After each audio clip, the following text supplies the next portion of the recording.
Hello all, good afternoon to all. Welcome to maths Veere sir YouTube channel. So ఈ రోజు మీకు second year civics మీద live class అయితే ఉంటుంది. ఒక మ్యారథాన్ 2-3 అవర్స్ ఉండొచ్చు మేబీ. సో ఇక్కడ మా ఫేమస్ సివిక్స్ ఫ్యాకల్టీస్ ఉన్నారు. ఇక్కడ 20 years experience, 15 years experience and 4-5 years experience ఉన్న ఫ్యాకల్టీస్ అందరూ ఉన్నారు. వాళ్ళు మీ డౌట్స్ అన్ని క్లారిఫై చేస్తారు. సార్ రండి సార్, ఒకసారి Tirumal sir, Ajay sir and Yatish sir, ఒకసారి అందరు ఫ్రేమ్లోకి రండి. సో ఈ ముగ్గురు సివిక్స్ త్రయం అంటాం మేము బేసిక్గా. Good afternoon all. Good afternoon. So వీళ్ళు మీకు ఈ రోజు సివిక్స్ లో మీ సివిక్స్ లో ఉన్న మీ డౌట్స్ అన్ని క్లారిఫై చేస్తారు. మీకు ఏం డౌట్స్ మీరు కామెంట్ సెక్షన్ లో మెన్షన్ చేయండి.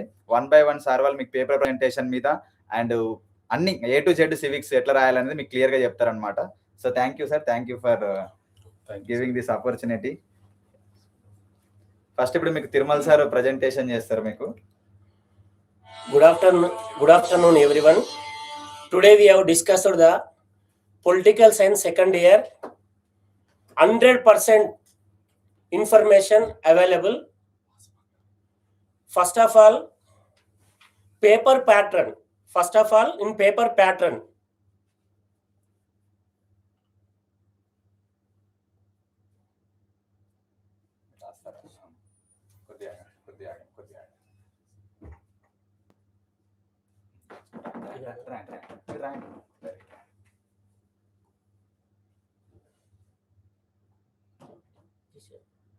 అంటే ఇది వచ్చి అక్కడికి అంతే, మళ్ళీ ఇది సెలెక్ట్ చేయాలి.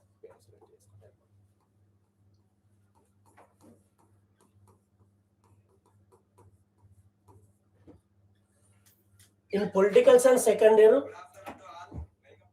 paper setters and board of intermediate prepare the in political science second year paper. First section A, 10 marks questions. In given 5, write in 3 into 10, 30 marks. In question paper, total marks 150 marks. Paper setters 150 marks in question paper. Every student compulsory write in 100, pass in 36.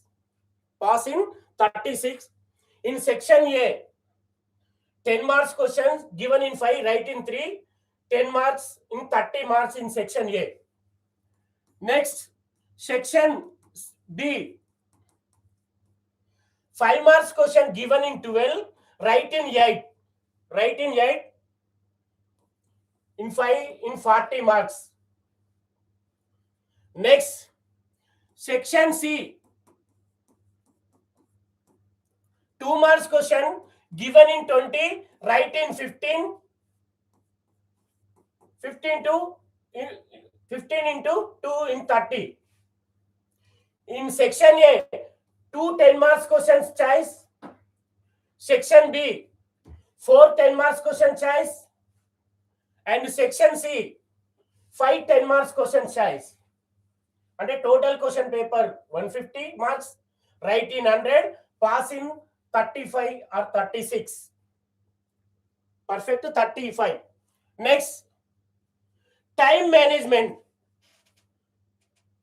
Every student compulsory 24 papers, only 1 booklet. 1 10 marks question compulsory, write in 20 minutes in 40 lines. 1 10 marks question, write in 40 lines in 20 minutes. 3 10 marks questions in 3 10 marks question completed in 60 minutes or 1 hour. మీకు వచ్చినా రాకపోయినా compulsory section A completed in 1 hour. 3 questions completed in 1 hour. Next, section C completed 10 marks question 20 minutes, 1 question completed. In 5 marks question 1 question in 10 minutes, 80 minutes completed. 1 hour in section A. Section B 80 minutes. In 20 lines, 5 marks question compulsory 20 lines. 10 marks question compulsory 40 lines. 40 lines 20 minutes, 10 lines 20 minutes.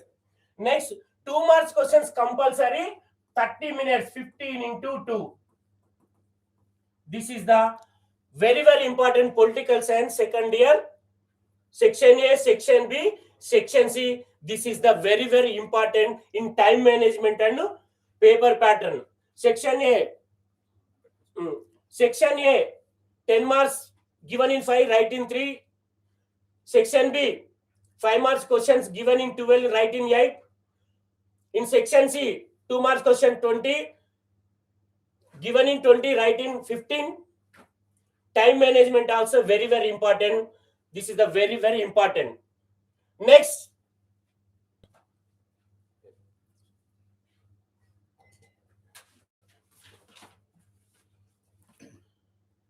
blueprint are weightage marks.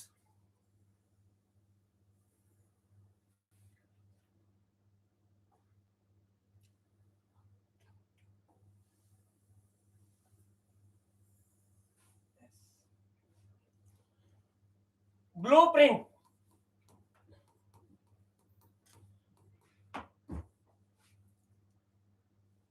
Total lessons in political science second year, total lessons 11 lessons.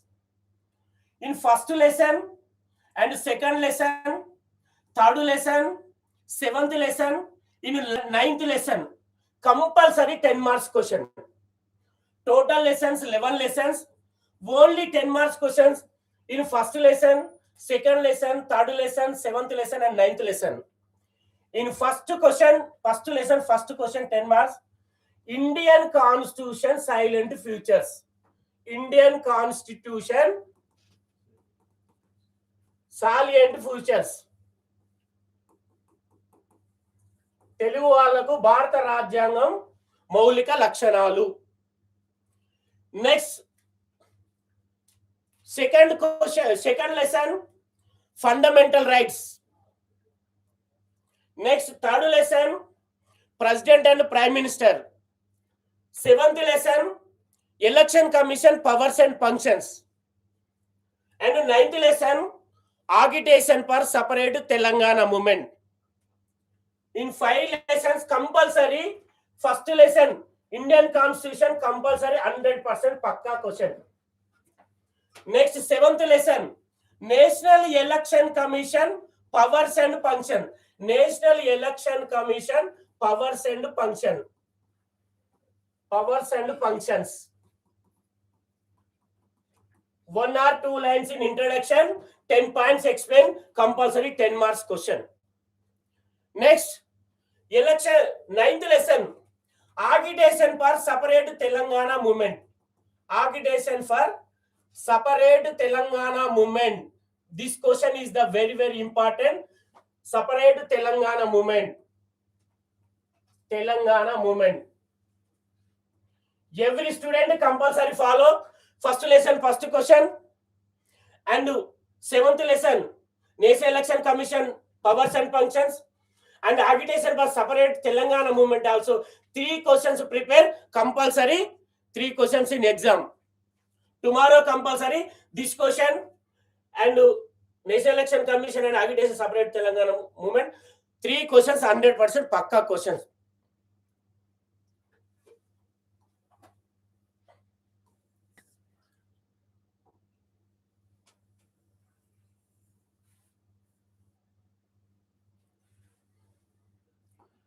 Next, 5 marks questions. Total lessons 11.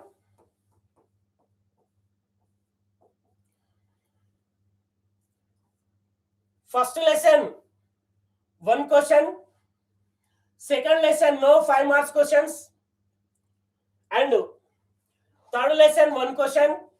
Fourth lesson 1 question. And fifth lesson 2 questions. And sixth lesson 1 question. Seventh lesson 1 question. Eighth lesson 1 question. And ninth lesson 2 questions. And 10th lesson 1 question. In 11th lesson 1 question. This is the blueprint. 5 marks questions only, 10 marks questions only, 1, 2, 3, 7, 9, and 5 marks questions. No second lesson in 5 marks question, first lesson, third question, fourth lesson, fifth lesson, fifth 2 questions and ninth 2 questions, and every lesson compulsory one question. This is the very, very important in blueprint or weightage marks.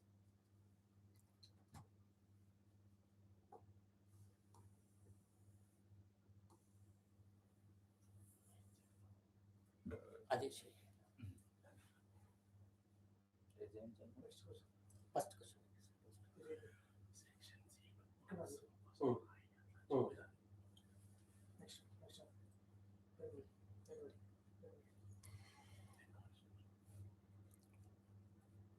First lesson, Indian Constitution,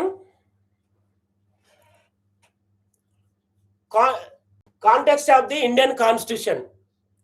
First question, silent features of the Indian Constitution. What is the meaning of Constitution? Constitution is a correct administration. Rules and regulations follow of the government. Central government rules and regulations, state government rules and regulations, and citizens follow the total rules and regulations, including the Constitution. Constitution developed by person Aristotle.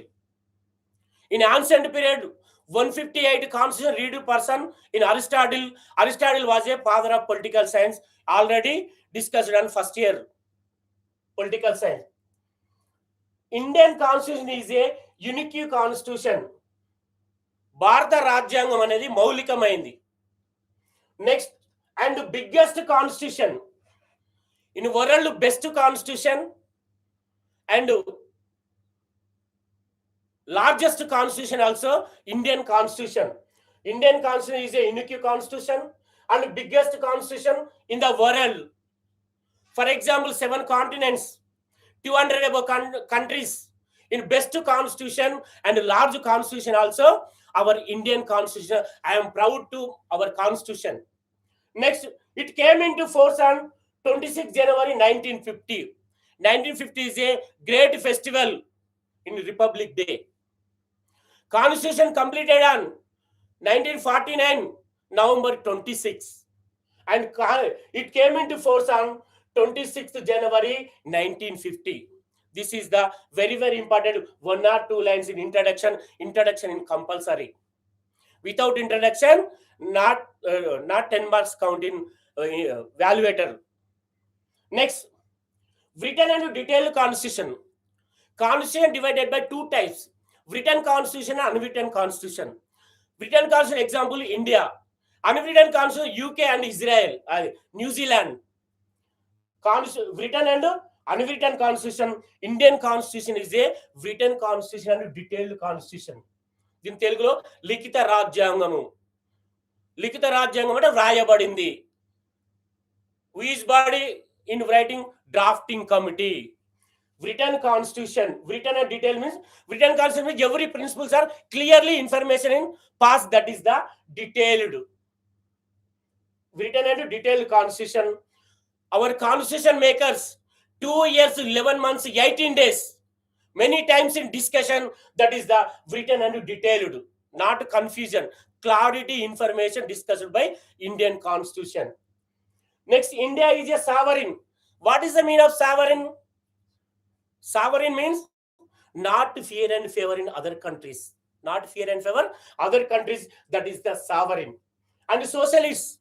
Socialist means our national health in rich people, poor people and middle class people also utilize, that is the socialist. And secular. India is a secular state. 80% above people involved living in India, Hindus, in 12% Muslims and 5% Christians, and Sikh, Parsik, Jains also. All religions, all are equal. That is the secular. Next, democratic. What is the meaning of democratic? Democrat is a of the people, by the people, for the people. Government created by the citizens, created by the government. Government solve the citizens' problem. That is the democratic. What is the meaning of republic? In republic, in sovereign, in equal meaning. Internally, externally. For example, not fear and favor in other countries, and state as a India as a sovereign power. only dominant power, high power. That is the India is a sovereign and socialist and secular and democratic republic. Next, preamble. What is the meaning of preamble? Preamble is the part of the feature of the Indian Constitution. Very, very important Constitution, heart of Constitution, aims and aspirations of the Constitution.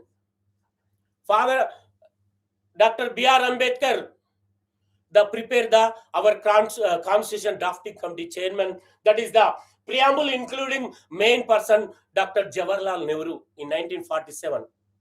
Next, preamble in Telugu praveshika. Praveshika means dani píఠిక.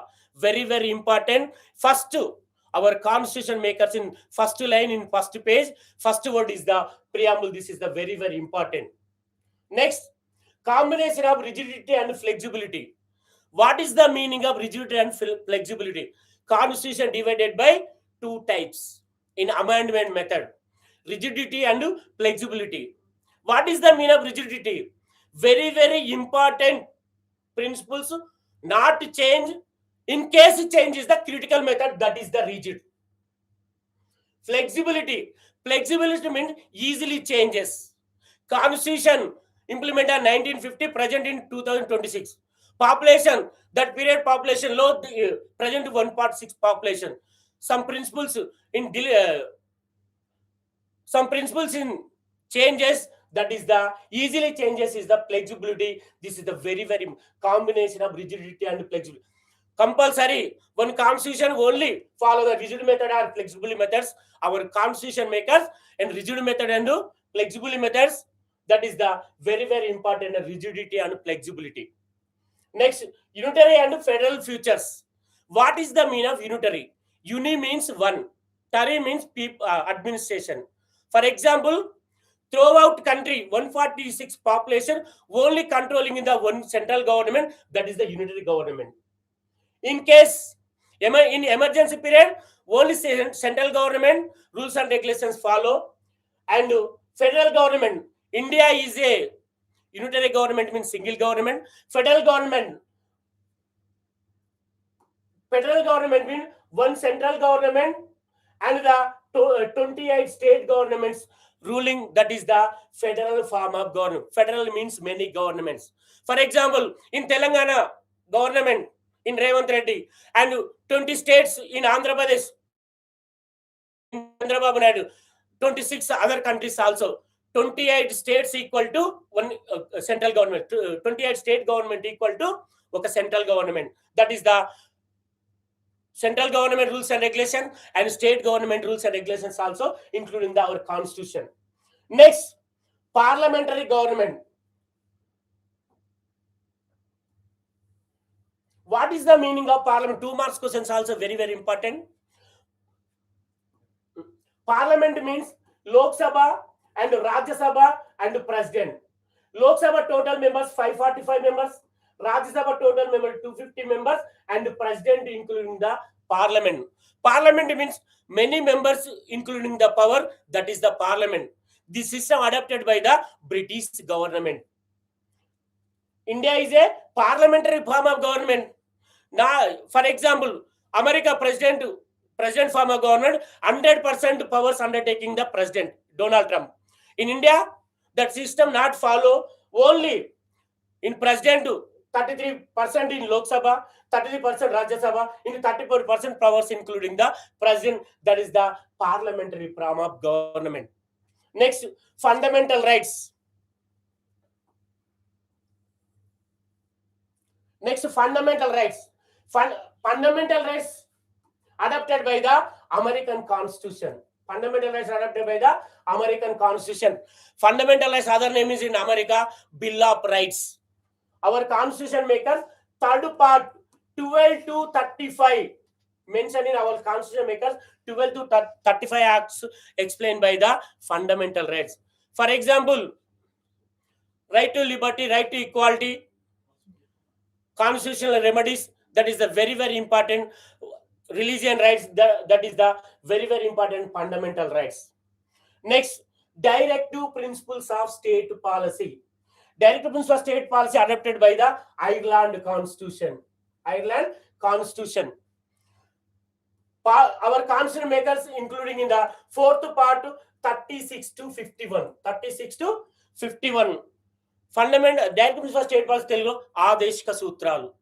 Central government and state government how to follow the rules and regulations explained by the directive principles of state policy. State policy prepared by the central government and state governments. Central and state and local governments follow the constitution makers, that is the directive principles of state policy. Next, fundamental duties, fundamental rights. One person mistake, that person compulsory punishment is the fundamental rights. Every government compulsory follow the directive principles of state policy. And fundamental duties, citizens follow the rules and regulations in fundamental duties. Fundamental duties 4th A in 51A mentioned in fundamental duties. Present fundamental duties 11 fundamental duties. Protect the government properties. 6 to 14-year children in schools in compulsory, that is the citizens rules and regulations in fundamental duties. Next, 10th one, single citizenship. For example, some countries follow the dual citizenship and single citizenship. Highest population in second position, in nowadays in first position also in India, called single citizenship. Single citizenship. For example, dual citizenship, some disturbances in state, so only follow the single citizenship. India is a any religion, any caste, any gender, one single citizenship, that is the one Aadhaar card, that is the paurasatvam, single eka paurasatvam. Unity, India is a unity, that is the single citizenship. Next, universal adult franchise. What is the meaning of the universal adult franchise? Right to vote. Right to vote. In constitution, in starting period, in 1950 constitution implement period, 21 years completed in vote right. No caste, no religion, no gender, no creed. Present 18 years completed. Rich people, poor people, middle class people, educated, uneducated. 18 years completed, compulsory election commission enroll the vote right, that is the universal adult franchise. Next, 12 one is bicameralism. Uni means one, bi means two. Example, central government is a bicameralism. Bi means two. Lok Sabha and Rajya Sabha. Policies and discussion on first Lok Sabha bill pass and Rajya Sabha bill pass, after compulsory signature of the president, that bill name change act. This is the in state governments, 28 states, 6 states in bicameralism, other states in unicameralism. This is the very very important. 2 marks also. Bicameralism very very important. Preamble also 2 marks very very important. Universal adult franchise also 2 marks very very important. Compulsory introduction 2 lines, 10 headings and explain compulsory, 10 marks compulsory. Already paper evaluator compulsory, introduction and 10 headings and explain, clearly discuss after, select the marks. This question very very important. Tomorrow paper open, first question, Indian constitution silent feature. Very very, all the best. Compulsory follow the this question, practice the this question. Good afternoon everyone. Myself Ajay Kumar, faculty of civics. Today we are going to explain regarding the 7th chapter, election system in India. Right. Describe the composition, powers and functions of Election Commission of India. See, first of all, the present Chief Election Commission of India is Gnanesh Kumar, and we have other commissioners, Sukhbir Singh and Vivek Joshi, as a commissioners appointed by President of India. Listen here, this answer first consists of introduction, mainly introduction. This introduction, you'll get 2 marks answer, and whatever the powers and functions, if you are writing, the 8 points or 9 points, you will get 8 marks, isn't it? So clearly, what is the composition now here? According to the Article 324 of the Indian Constitution, the Election Commission consists of Chief Election Commissioner and 2 other elections, right? So appointed by President of India. Powers and functions. First, see, whenever we attain 18 years of age, we have the right to vote, isn't it? So what are the powers and functions we have? It recognizes the different political parties that are divided into national, regional, and sub-regional political parties. For example, national parties, BJP, Bharatiya Janata Party, Congress, like that we have. Next, regional parties and sub-regional parties we have. Small parties into consideration. So it recognized the different political parties in India and classified as national, regional, and sub-regional political parties. Second, it prepares the electoral reforms and all the citizens. Sorry, it prepares the electoral rolls for conducting elections. It enrolls all the citizens who have crossed the age of 18 years of age. An Indian citizen, those who attain 18 years of age, has the right to vote and right to contest in elections, isn't it? It is the 18th general elections conducted in India. In our books, we have 17th general elections. Now here we completed 18th general elections in India. It prepares the electoral for conducting elections over. It notifies the election schedules with proper dates both for general elections and by-elections. What is this? General elections and by-elections. General elections, every 5 years we'll get these elections, and by-elections means whenever any person, for example, we have an MLA or MP, once he is elected, he stay for 5 years. In between, any death appears or whatever it may be, next the by-elections will be conducted according to that constituency. Next. It prepares the model code of conduct to be followed by the political parties during elections. During elections, every citizen has to follow the model code of conduct, isn't it? We should not avoid that everything. Next one.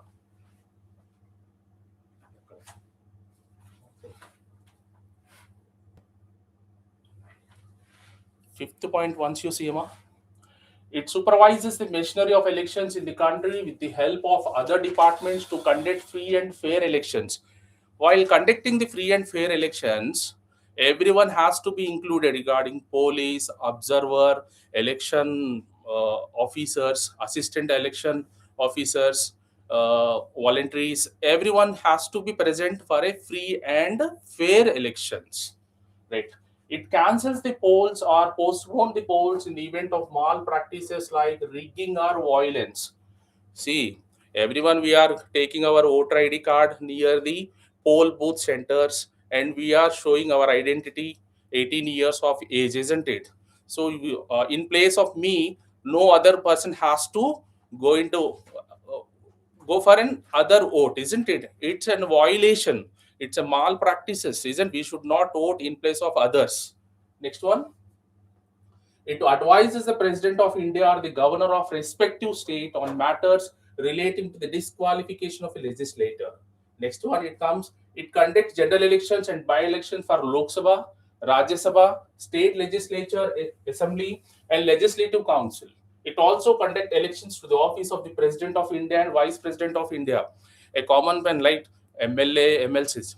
Who is the Chief Election Commissioner Officer? Divided into. So in India, elections are conducted by Chief Election Commissioner and other 2 members.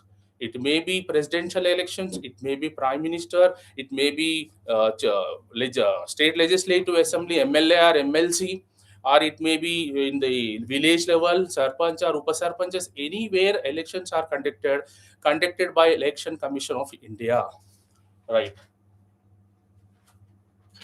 It appoints all the election persons such as, so though who are involved in elections, who supports while conducting the elections. See, the observer, expenditure, observer, expenditure observer, returning officer, assistant returning officers, and poll officials and other for conducting the elections. Last point, it appoints election tribunal to resolve any disputes on elections. For example, myself only went for vote. See, I am doing any such problems or anything regarding the poll booth, the police will arrest, and then it's then and there itself we have a tribunal all over there, and the case will be finished, or whatever the fair will be, equal and fair justice we will get. Right.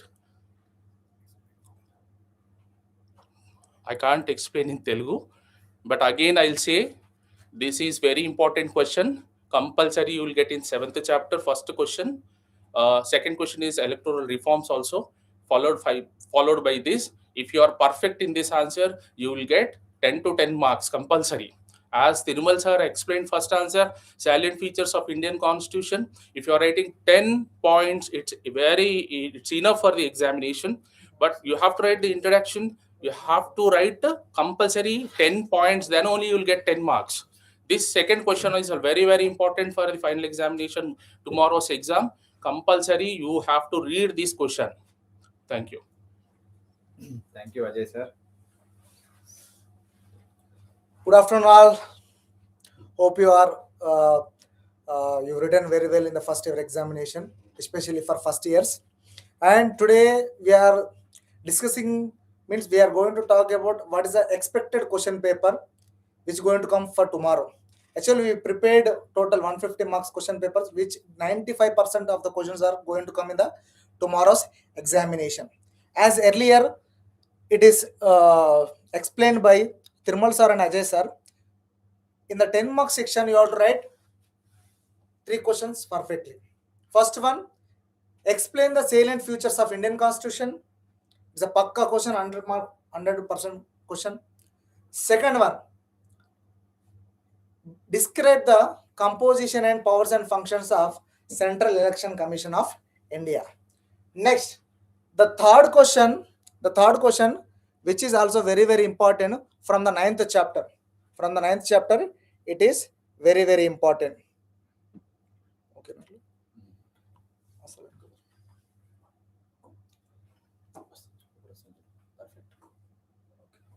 Okay. Okay. In the 9th chapter, they will ask, explain the various factors for which led to the agitation of for separate Telangana state. అంటే మనం తెలంగాణ కోసం ఎందుకు కొట్లాడినాం అనేది, ఇప్పుడు తెలంగాణ రావాలంటే ఎందుకు కొట్లాడినాం అనేది ఈ క్వశ్చన్. ఇది పక్కా 100% they going to ask in the examination. Okay, in this question you have to write at least 10 points, ఒక 10 పాయింట్లు రాయాలి. Okay, first we are going to start answer.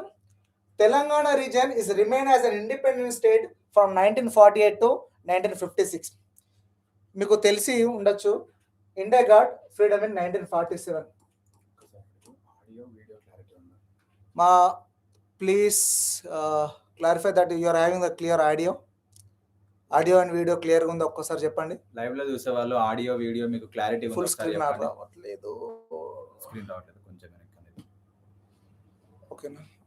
Okay right, ఇప్పుడు వస్తుంది, వచ్చేస్తుంది. Okay.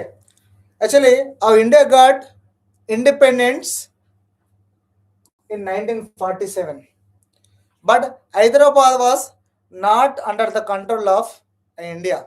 In the year of 1948, by Operation Polo, the Hyderabad was surrendered to the India or to the central government. Okay, means the Telangana region was independent state from 1948 to 1956. With the support of Vishalandra movement, the Telangana was merged to the Andhra state. Okay, the Telangana was merged with Andhra state.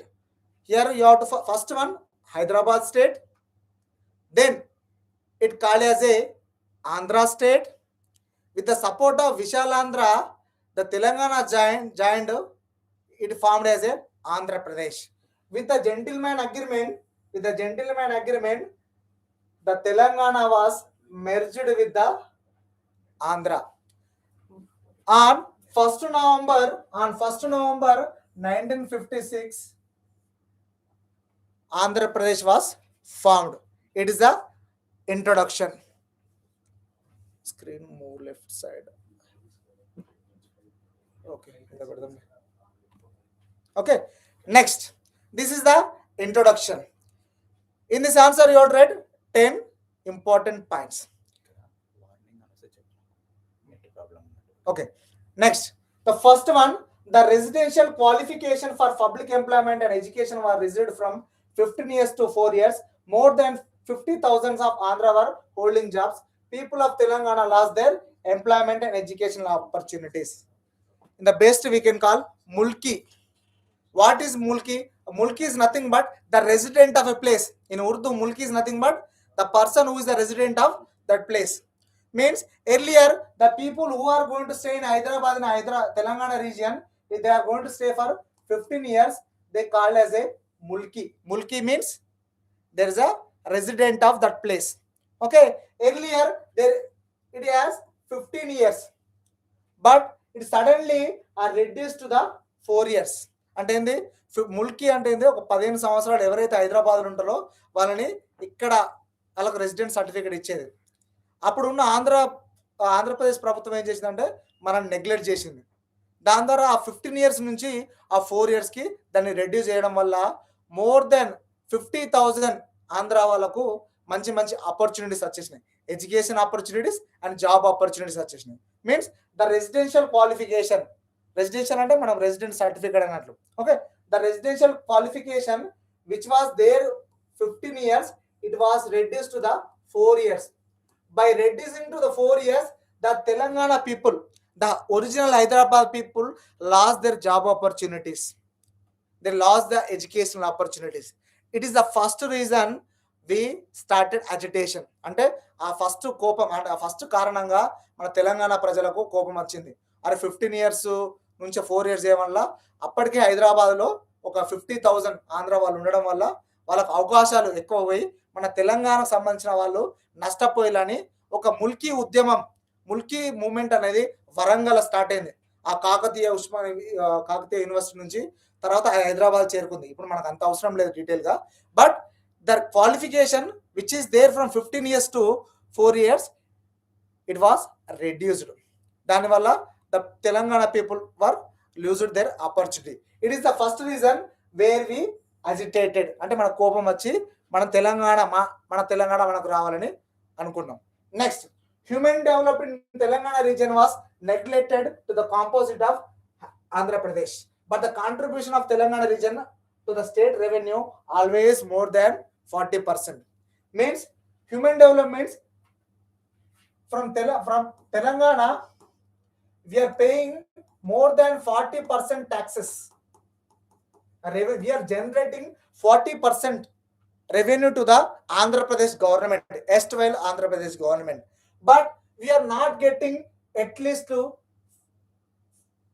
30%. We are giving more than 40% to the Andhra Pradesh state revenue, but we are not getting at least 30% in the manner of expenditure. అంటే మనము more than 40% డబ్బులు పన్నులు కడుతున్నాం, కానీ మనకు ఆంధ్రప్రదేశ్ అన్ని నిధులు ఇవ్వట్లేదు. దానివల్ల ఏమైంది, మనకు ఒక కోపం, అంటే మనకు ఒక కోపం మనకు వచ్చింది. అంటే that is the reason we started agitation. It is the second point.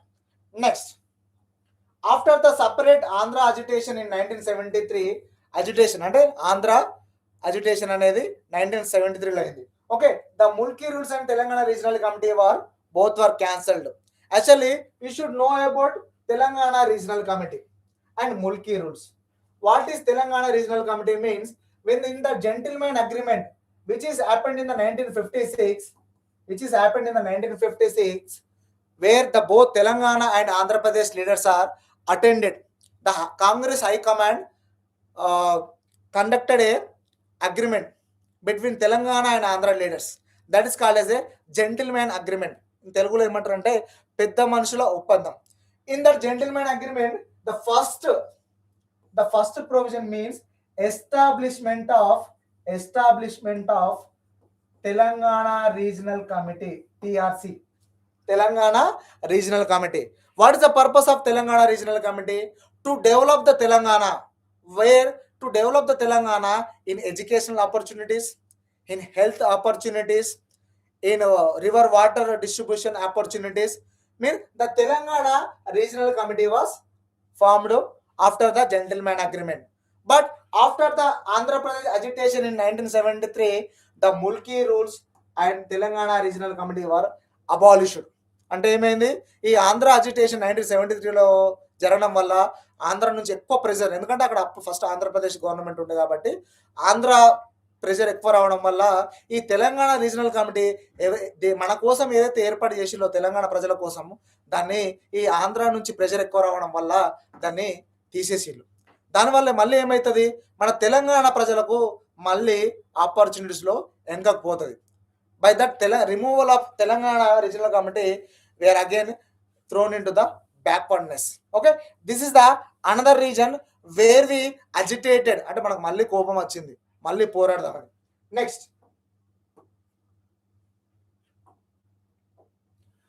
fourth, the educational facilities were also poor for Telangana people in the composite, means comparing with Andhra. అంటే if you compare with Andhra in before 2014, if you compare the schools and colleges in Andhra Pradesh with Telangana, the Telangana schools and colleges are lack of infrastructure. We does not have a good infrastructure, schools, buildings and college buildings. Okay, అంటే మనకు infrastructure ఇవ్వకపోవడం, అంటే టీచర్లను కూడా allocation చేయకపోవడం, ఆంధ్రప్రదేశ్కి first priority ఇవ్వడం, schools కూడా వాళ్ళకే ఎక్కువ శాంక్షన్ చేయడం, దీనివల్ల మన తెలంగాణ ప్రజలకు ఏమైందంటే ఒక కోపం, అంటే అరే మనం ఇంత ఈ ఆంధ్రప్రదేశ్లో మనం ఇంత జనాభా ఉన్న ఇంత సపోర్ట్ చేస్తున్నాం కానీ మనకు ఆంధ్ర లీడర్లు మనల్ని తొక్కేస్తున్నారని ఒక భావన కలిగింది. It is the fourth reason, means the poor educational opportunities. There is no proper sanitization, proper infrastructure, proper books facility, proper teacher facility. There is no proper anything for the Telangana region. It is the fourth. Next, Telangana regional injustice of sharing river water from Krishna and Nagarjuna, Sagar and Srisha L.M.R, catering the only for Andhra, not for Telangana. మీకు ఈజీగా చెప్పాలంటే తెలంగాణ ఉద్యమం అనేది మూడు ఒక slogan మీద నడిచింది. ఒక స్లోగన్ ఏది, నీళ్లు, వాటర్, నిధులు, రెవెన్యూ, నియామకాలు, ఎంప్లాయ్మెంట్. నీళ్లు, నిధులు, నియామకాలు. ఈ based upon this one slogan, the Telangana people are fought for. In the matter of water, where the water from Krishna river, the Nagarjuna Sagar and Srisailam were only used for Andhra. ఇది ఎక్కడైతే మీరు శ్రీశైలం చూసినట్లయితే ఇది మన ఎక్కడంటే మన నల్గొండకు plus మన కర్నూలు మధ్యలో ఉంటుంది. ఇది నల్గొండ అయితే ఈ కర్నూలు, ఓకే, దీని మధ్యలో ఉంటుంది ఇది మన నాగార్జున సాగర్. ఈ నాగార్జున సాగర్ ఇది రెండు రాష్ట్రాల మధ్యలో ఉంటుంది. మీన్ ఏమైపోయింది, దీనివల్ల ఈ వాటర్ అనేది ఆంధ్ర వాళ్ళే ఆపేసుకోవడం జరిగింది. Mean the water which was allocated to the Telangana was stopped by the Andhra leaders, by especially Nagarjuna Sagar, which is meant for two states, but it was stopped by the sharing of river water was stopped by the Andhra leaders. The second one, the Srisailam project. The rivers flows from Telangana also, but the river water allocation was not given to the Telangana.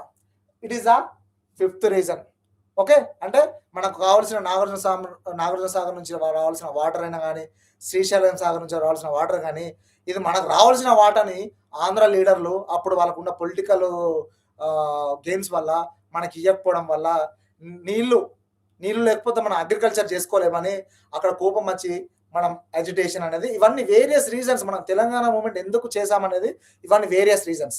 Next one, the construction of Sriram Sagar project,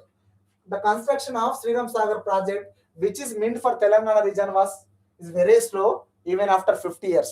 If you observe the Sriram Sagar project, this Sriram Sagar project which is located in Nizamabad district, in the village of Pochampad. Okay, the village of Pochampad, near to my village only 2 kilometers. మా ఊరు పక్కనే ఉంటది ఈ Sriram Sagar project Nizamabad లో. ఓకేనా? The construction of Sriram Sagar project only purely for Telangana, it was very slow. ఎందుకు slow? They did not give any financial support. డబ్బులు ఇవ్వకపోవడం వల్ల ఆ కన్స్ట్రక్షన్ అనేది స్లో అయింది. మీరు if you observe the Sriram Sagar project which was constructed on the river of Godavari, ఇది nearly to ఒక 5 డిస్ట్రిక్ట్స్ ని వాటర్ ఫ్లో అవుతుంది. Near to 5 districts full fledged గా the water going to be circulated the agriculture. But for the lack of financial resources, the construction of Sriram Sagar project was very slow. It is the another reason. Next, the Telangana region which have assured the allocation of water, Sriram left canal bank was not progressed. But the Srisailam left bank canal also, for which is given for us the Telangana people, it was also not that much satisfactory. And Nizam Sagar project, if you observe this Nizam Sagar project with regard to maintenance and removal of silt, అంటే ఈ Nizam Sagar project ఎక్కడ ఉంటుందో కామారెడ్డిలో ఉంటుంది. నిజాం సాగర్ అంటే నిజాం పేరుకు పెట్టినాడు. నిజాం అప్పుడు ఓపెన్ చేస్తే నిజాంకి బిరుదు గుర్తింపుగా నిజాం సాగర్ అని పెట్టిరు. ఇది కామారెడ్డి డిస్ట్రిక్ట్ లో ఉంటుంది. The Nizam Sagar project it did not given proper financial support. ఎందుకు? ఆ రివర్ కట్టడానికి ఆయకట్ట. సిల్ట్ అంటే ఏంటంటే ఇప్పుడు మన వాటర్ అనేది ఒక డైరెక్షన్ లో ఫ్లో చేస్తుందా, వాటర్ అనేది ఒక డైరెక్షన్ లో ఫ్లో చేసినప్పుడు ఇక్కడ ల్యాండ్ అనేది డిస్టర్బ్ అవుతుంది. ఇక్కడ ఏం చేస్తారంటే సిమెంట్ తో కన్స్ట్రక్షన్ చేస్తారు. దీన్ని సిల్ట్ అంటారు. సిల్ట్ అంటే ఏంటంటే ఆ వాటర్ ఇట్లా పడి ఇట్లా ఫ్లో కావడానికి ఈజీగా.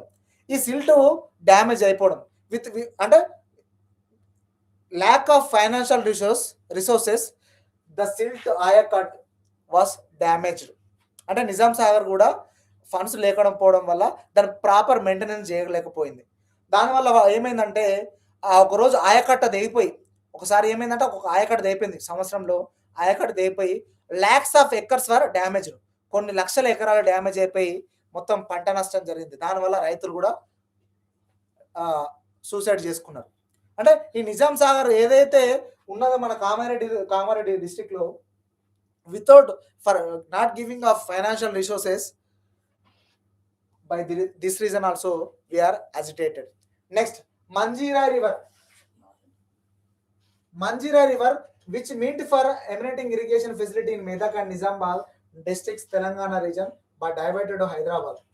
ఈ మంజీరా రివర్, ఇప్పుడు మంజీరా వాటర్ మనం తాగుతాం, it is supplied from Manjira river. ఇది the Manjira water also they are diverted to the Andhra. ఈ మన మంజీరా నీళ్ళని కూడా వాళ్ళే ఎత్తుకపోతారు, పైప్ లైన్ వల్ల ఎత్తుకపోవడం వల్ల ఏమైందంటే it is also another factor. Okay, the Manjira river which is a drinking water supply to Hyderabad, they are diverted to the Andhra state. It is the another reason. Next, 10th one, the share water allotted to Telangana region in the Rajouli Banda divorce scheme. మీరు ఇప్పుడు ఈ రాజౌలి బండ divorce అంటే మహబూబ్నగర్లో ఉంటుంది. రాజౌలి బండ ఇది ఎక్కడ ఉంటుంది అంటే మహబూబ్నగర్ డిస్ట్రిక్ట్ ఉంటుంది. ఈ రాజౌలి బండ అనేది ఆటోమేటిక్ గా న్యాచురల్ గా మేడ్ అయింది అన్నట్లు. ఒక స్టోన్, పెద్ద స్టోన్ ఉంటుంది, ఆ నుంచి రివర్ ఫ్లోర్ అవుతుంది. ఈ Rajoli Banda which is there in Mahabubnagar district, the water also diverted towards Rayalaseema region. అంటే మనకి రాజౌలి బండ రివర్, మన రాజౌలి బండ ఎక్కడైతే మన నీళ్లు ప్రవహిస్తాయో ఈ నీళ్ళను కూడా ఆ రాయలసీమకి ఎత్తుకుపోతా అంటారు. అంటే ఇవన్నీ there are so many reasons. Main reasons are water first, river water, Godavari, Krishna, Nagarjuna Sagar, Srisailam Sagar, Nizam Sagar, these are the various. And water issue లో మనల్ని ఆగం చేసిరు. రెవెన్యూ దాంట్లో ఎట్లా, we're giving more than 40% to the Andhra Pradesh state revenue, but we're not getting any minimum budget. అంటే మనం 40% పనులు కట్టినా కానీ మనకు ఆంధ్రప్రదేశ్ గవర్నమెంట్ నుంచి మనకు డబ్బులు రాకపోవడం. In the matter of employment also, employment చెప్పిన ముల్కి ఎవరైతే 15 సంవత్సరాలు హైదరాబాద్లో ఉంటారో వాళ్ళకు రెసిడెంట్ సర్టిఫికేట్ ఇచ్చేది. దానివల్ల ఏమైంది, వాళ్ళకు ఎవరైతే ఇక్కడ ఉన్నారో వాళ్ళకు ఆపర్చునిటీస్ వచ్చేది. దానివల్ల ఏం చేసిళ్ళు, ఈ ముల్కీ నుంచి 15 years నుంచి 4 yearsకి దాన్ని రిడ్యూస్ చేసిళ్ళు. దానివల్ల ఆపర్చునిటీస్ అనేది ఆంధ్ర వాళ్ళకి వెళ్ళినాయి. If you observe, you should write the slogan. The main slogan of for separate Telangana, నీళ్లు నిధులు నియామకాలు, water revenue and employment. Okay, this is the 10 mark answer. It's very very important. Okay, if you want to take the screenshot also, you may take the screenshot. Okay,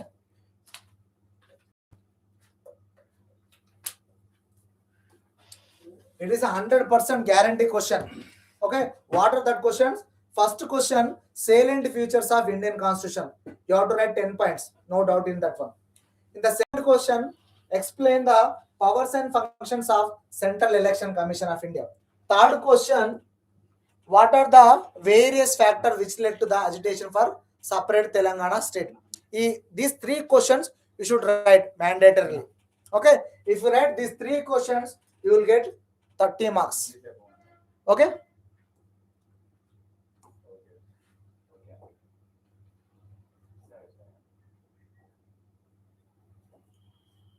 next, fourth question.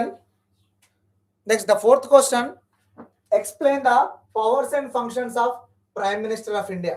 Explain the powers and functions of Prime Minister of India.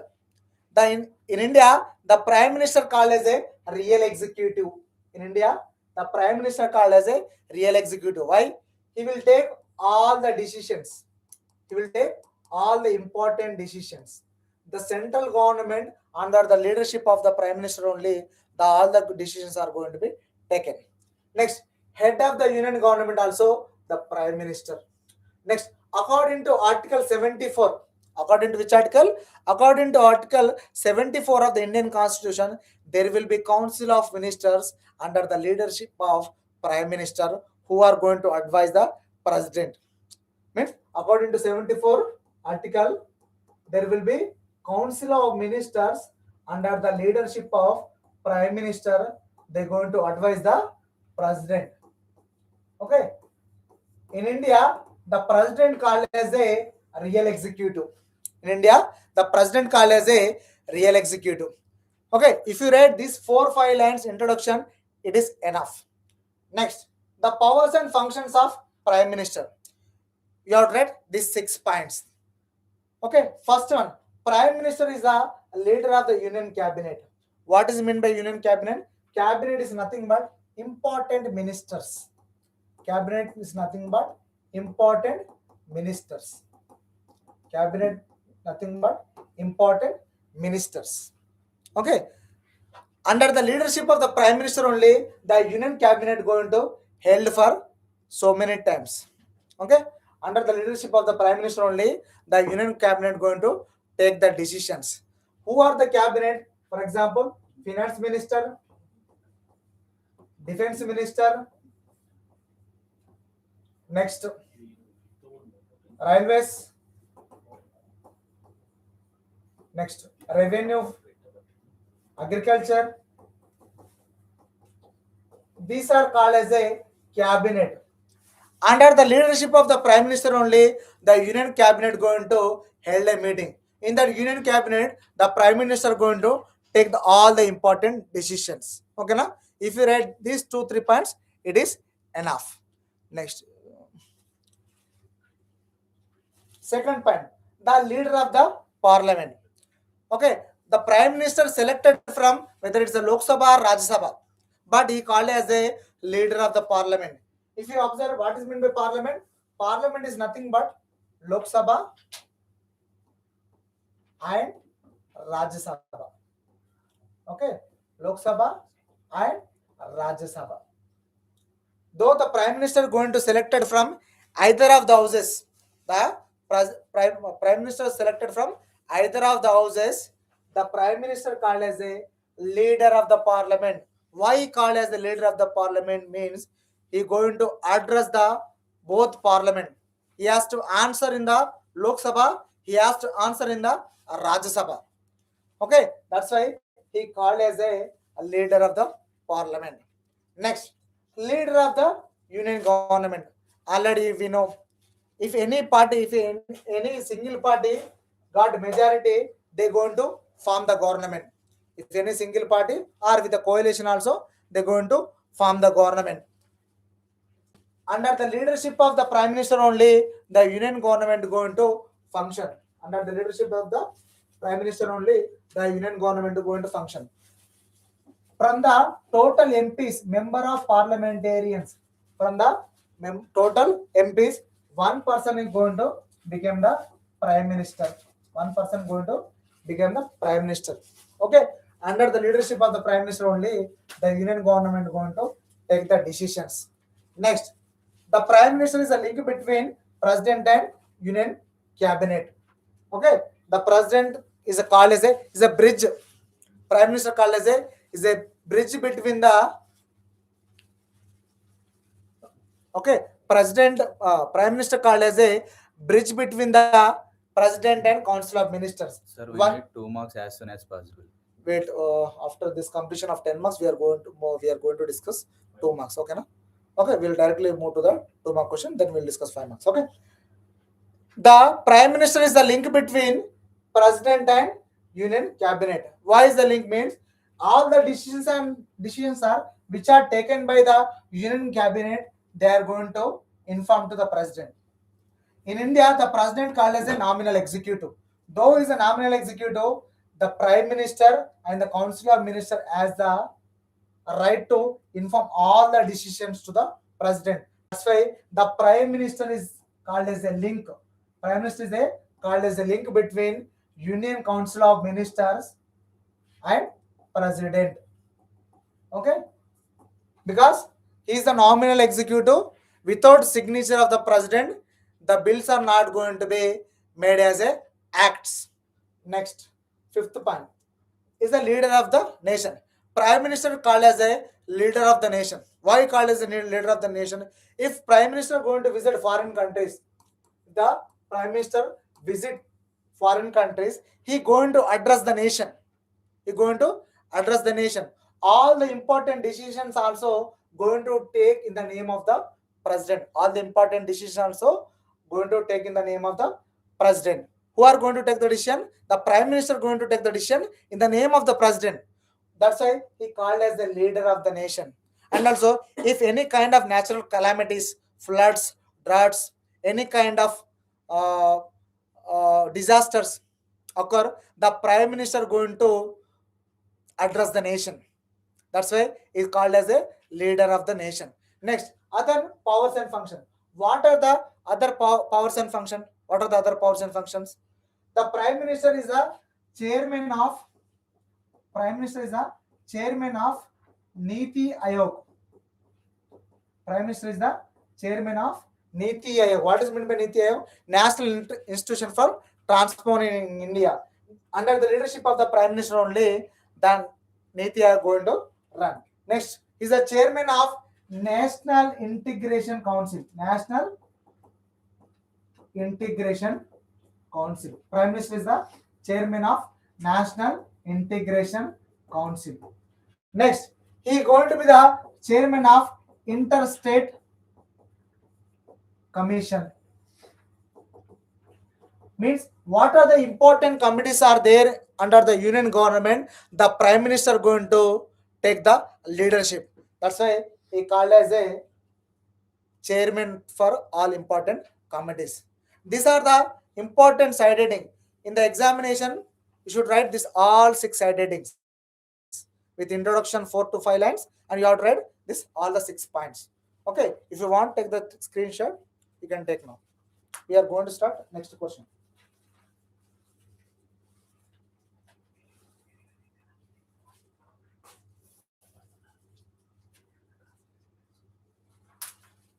Next, moving to the next 5th question. Moving to the 5th question. Okay, moving to the 5th question.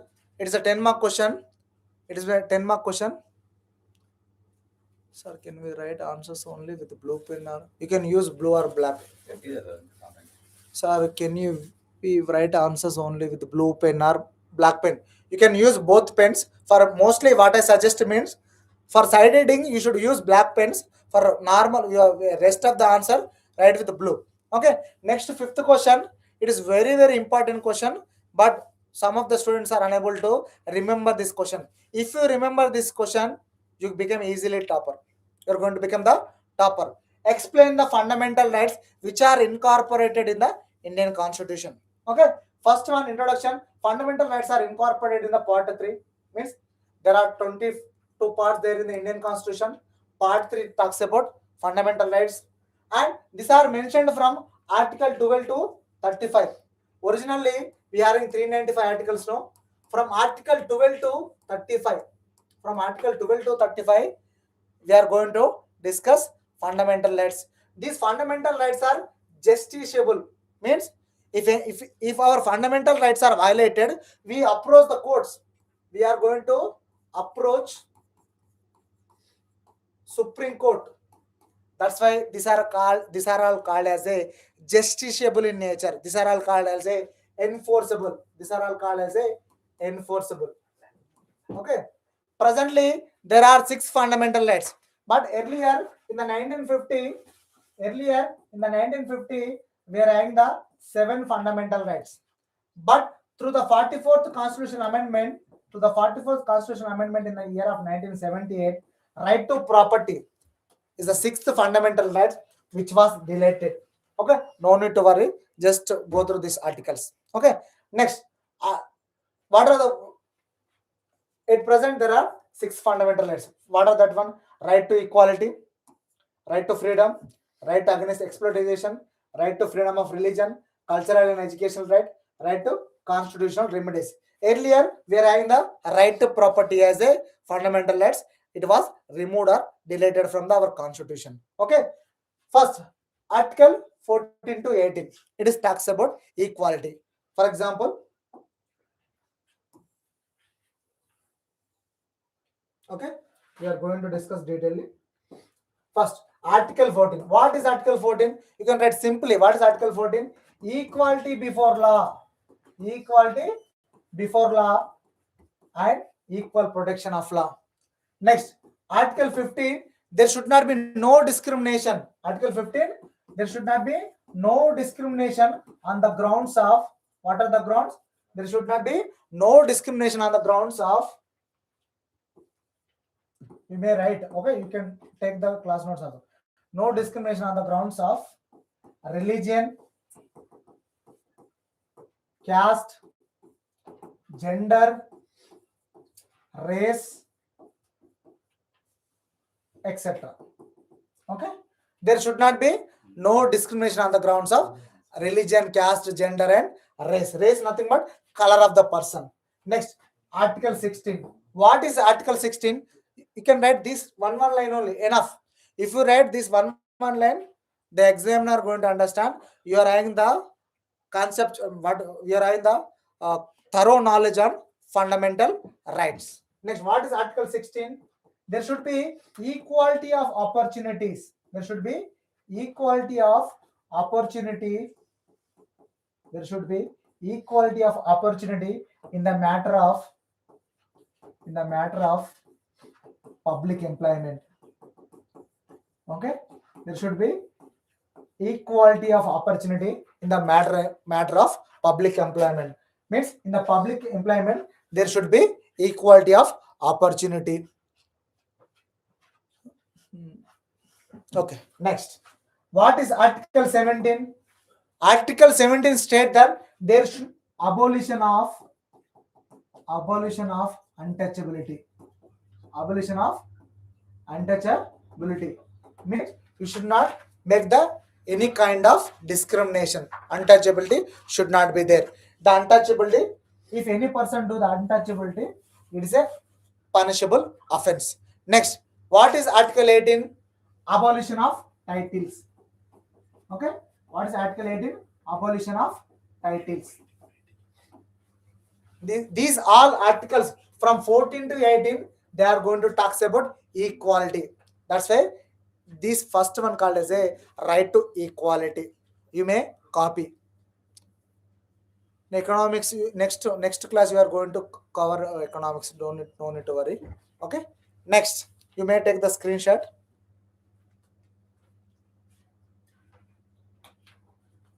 Okay, next we are going to start second fundamental right. What is it? Viresh, nice of you.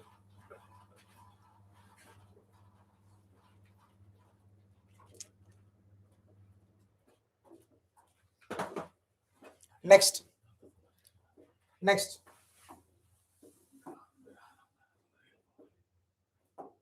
Okay, next, freedom of right to freedom, which is going to talk from Article 19 to 22. Article 19 talks about various freedoms, right to freedom. That are various freedom. What are the various freedoms? Right to speech, right to expression, right to form association, okay, right to form union. These are rights are there. Okay. Next, what is Article 20? There should be protection in respect of conventions. There should be protection in respect of conviction. Okay, there should be protection. Okay, next one. What is Article 21? Right to life. What is Article 21? Right to life. What is Article 22? Means protection in the matter of arrest. Protection in the matter of arrest and detention. These are the second fundamental rights which are going to there from 19 to 22. Okay. Next.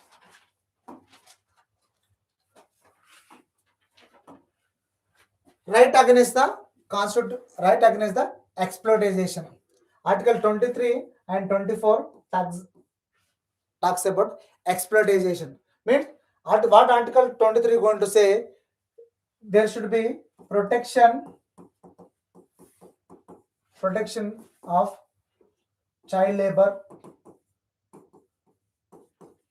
and from trafficking. Okay. Next, what is Article 24? What is Article 24 mean? Prohibition of child who are working hazardous industries. This is the Article 23 and 24, which talks about against the exploitation. Next.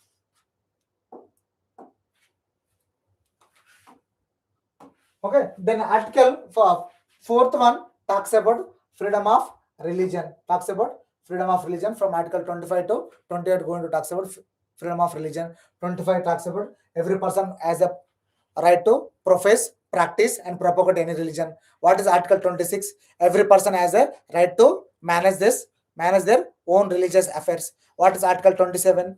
27 talks about there should not be no payment of taxes on in the matter of any religion. Means any person.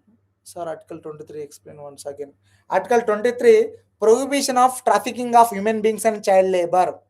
అంటే ఇప్పుడు డబ్బుల కోసం human beings అమ్మరాదు and there should be prohibition of child labor. Okay, that is the Article 23. Next, 27. What is Article 27? In the matter of religion, the government does not have a power to collect the taxes. Okay. Next, what is Article 28?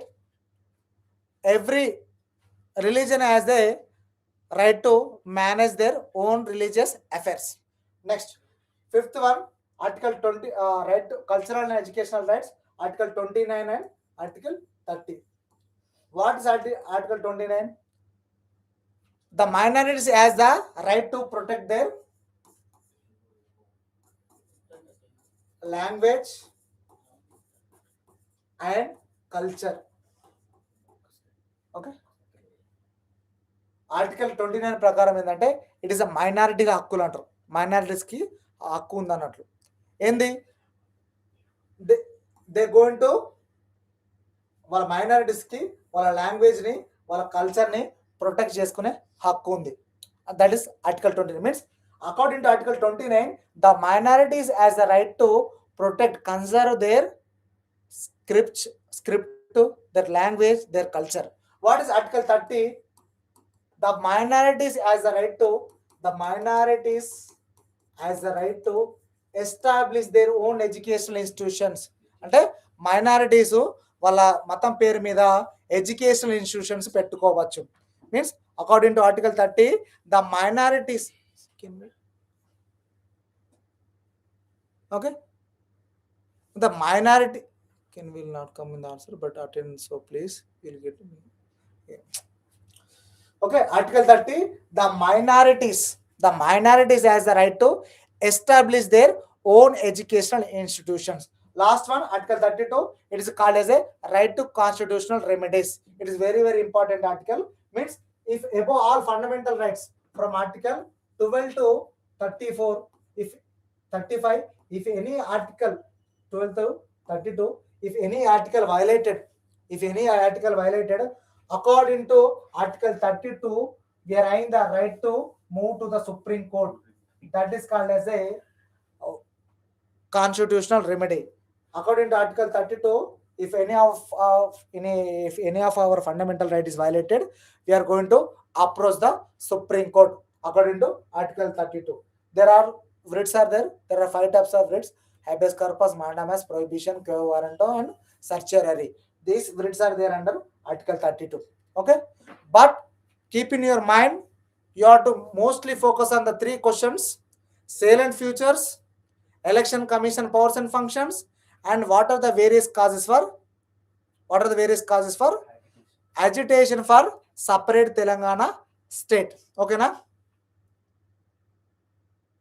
Next, it is a 10 mark session directly. And also when you're going for examination, go through the prime minister answer also. You only just keep the side headings in your mind. Try to remember the side headings.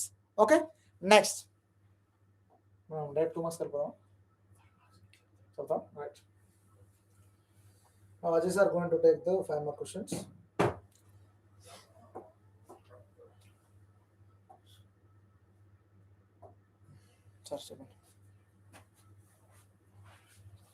Good afternoon.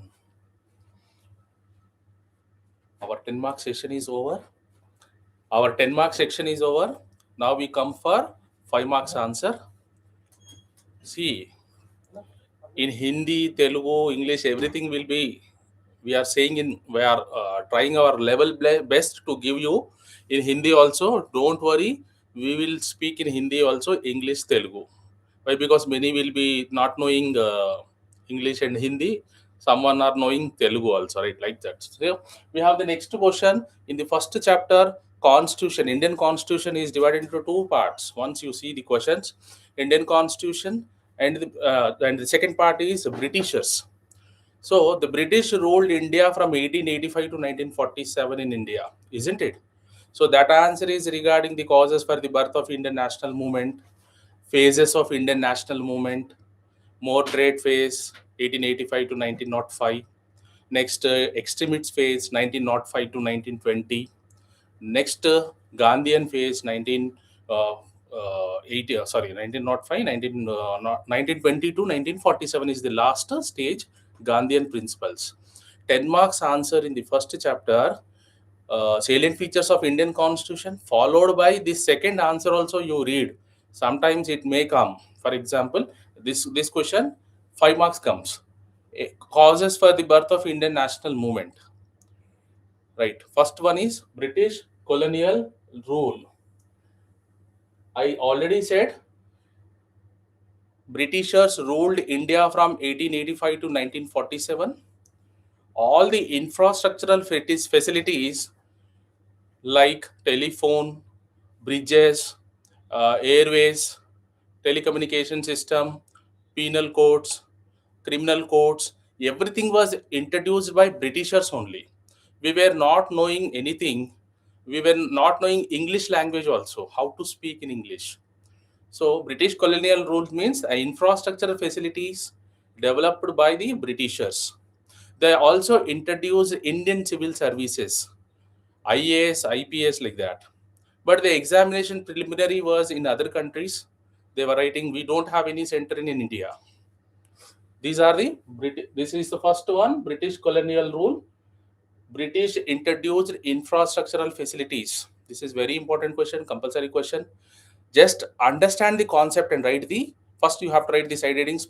Be perfect with the side headings. Then you concentrate on the side headings and learn the concept. Concept based, you have to write the answer. If you are writing some on your own also, it won't be anything, nothing like that. First one is over. Infrastructural facilities like telephone, bridges, roadways, airways, everything was, English education also was introduced by Britishers only in India. This is the first, you can write like this. Second one, I'll go for economic exploitation. English education, or what I said, English education was introduced by Britishers in India. We don't know English language. We have learned everything from Britishers mostly. Next one, economic exploitation. I'll give an example for this. Whatever the raw materials available in India, for example, it may be cotton, it may be anything, natural resources, like anything, whatever it may be, whatever the raw materials that are available in India are taken by the Britishers to their country, finishing the goods and services in their country, and again dumped in India for more profits. This is economic exploitation. I mean, whatever the raw material that are available in India are taken by the Britishers to their country. Why? The Indians are not allowed to trade in India. बोले से Indians को कुछ भी बेचने के लिए हक नहीं है. खाली ब्रिटिशर्स क्या करते थे, हमारा पूरा नेचुरल रिसोर्स कौन सा भी रॉ मटेरियल कुछ भी रहने से दूसरे कंट्री को, उनके कंट्री के पास लेके, UK for example United Kingdom, they are taking the raw material to their country, again they are finishing the goods and services. For example, it is cotton. By the raw material like cotton, we can make shirts, pants and everything. They are finishing the goods and services in their factories and again dumped in India for more profits, right? That is the third one. Economic exploitation means whatever the raw materials that are available in India are taken by the Britishers to their country and again finishing the goods and services in their country, again dumped in India for more profits. This is known as economic exploitation. Next one, famines and acute poverty. Famines and acute poverty. What is famines? Natural calamities like floods, earthquakes, like that. So when the famines occurred in India during British rule, hundreds of crores of people died due to starvation. For example, when we got the floods, see in the remote areas like forest areas are where the government can't reach to the forest areas, isn't it? So at that time, they were not reaching to the poor Indians. Why? They are not caring Indians, isn't it? First of all, they are not caring Indians. You keep it in mind. They are not giving more preference to Indians. Famines means natural calamities. Next one is acute poverty. I said famines means what do you mean by famines means natural calamities. Acute poverty means the Britishers were giving more preference to rich, not the poor. So I said the Britishers are not giving preference to Indians. They are giving more preference to Britishers or rich people only, isn't it? So famines means natural calamities, earthquake, famines they occurred. They were not caring. Hundreds of crores of people died due to starvation. Starvation means hunger. Right. Acute poverty, the Britishers were giving more preference to rich, not the poor. This is enough. Next one is socio-cultural movement. Socio-cultural movement. Brahma Samaj was started by Raja Ram Mohan Rai. He was against sati and child marriages. This thing, if you are writing, it's enough for that. Why? Because it is a 5 marks answer. First one is British colonial rule, English education, economic exploitation, famines and acute poverty. Press we have. So whenever anything happened in India, we were not going to the police or wherever the Britishers were staying, we are not complaining to them. We have the right to complain in newspapers like Andhra Patrika, like that. We were giving our complaints to them, and then they are giving in the papers our rights and whatever the duties, right? So these are the 5 or 6 questions. 5 side headings, sorry, 5 side headings. 4 side headings are enough for British colonial rule, or sorry, causes for the birth of Indian national movement. Only 4 side headings are enough for this question. Second question will explain by Tirmal sir.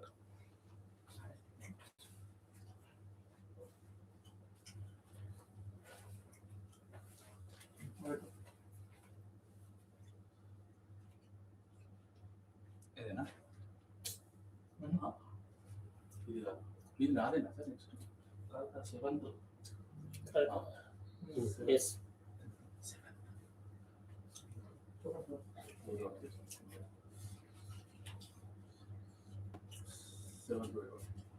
Seventh.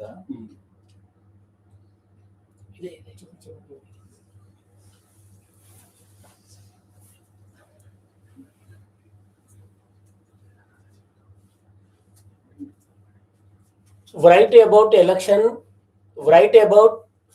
of vice president and his functions. Vice president in second citizenship of India. First person in India, first person president. In second person vice president. Article 63 total explained by the vice president. Article 63 of the Indian Constitution provide for a vice president. The vice president of India occupies the second highest office in the country. First number 1 office person president, in second person in vice president. Next, vice president powers and functions. Vice president powers and functions, 2 powers and functions. Chairman of Rajya Sabha and acting as the president. For example, Rajya Sabha total members 250. Maximum members, 2 marks questions also very, very important. Rajya Sabha maximum members 250.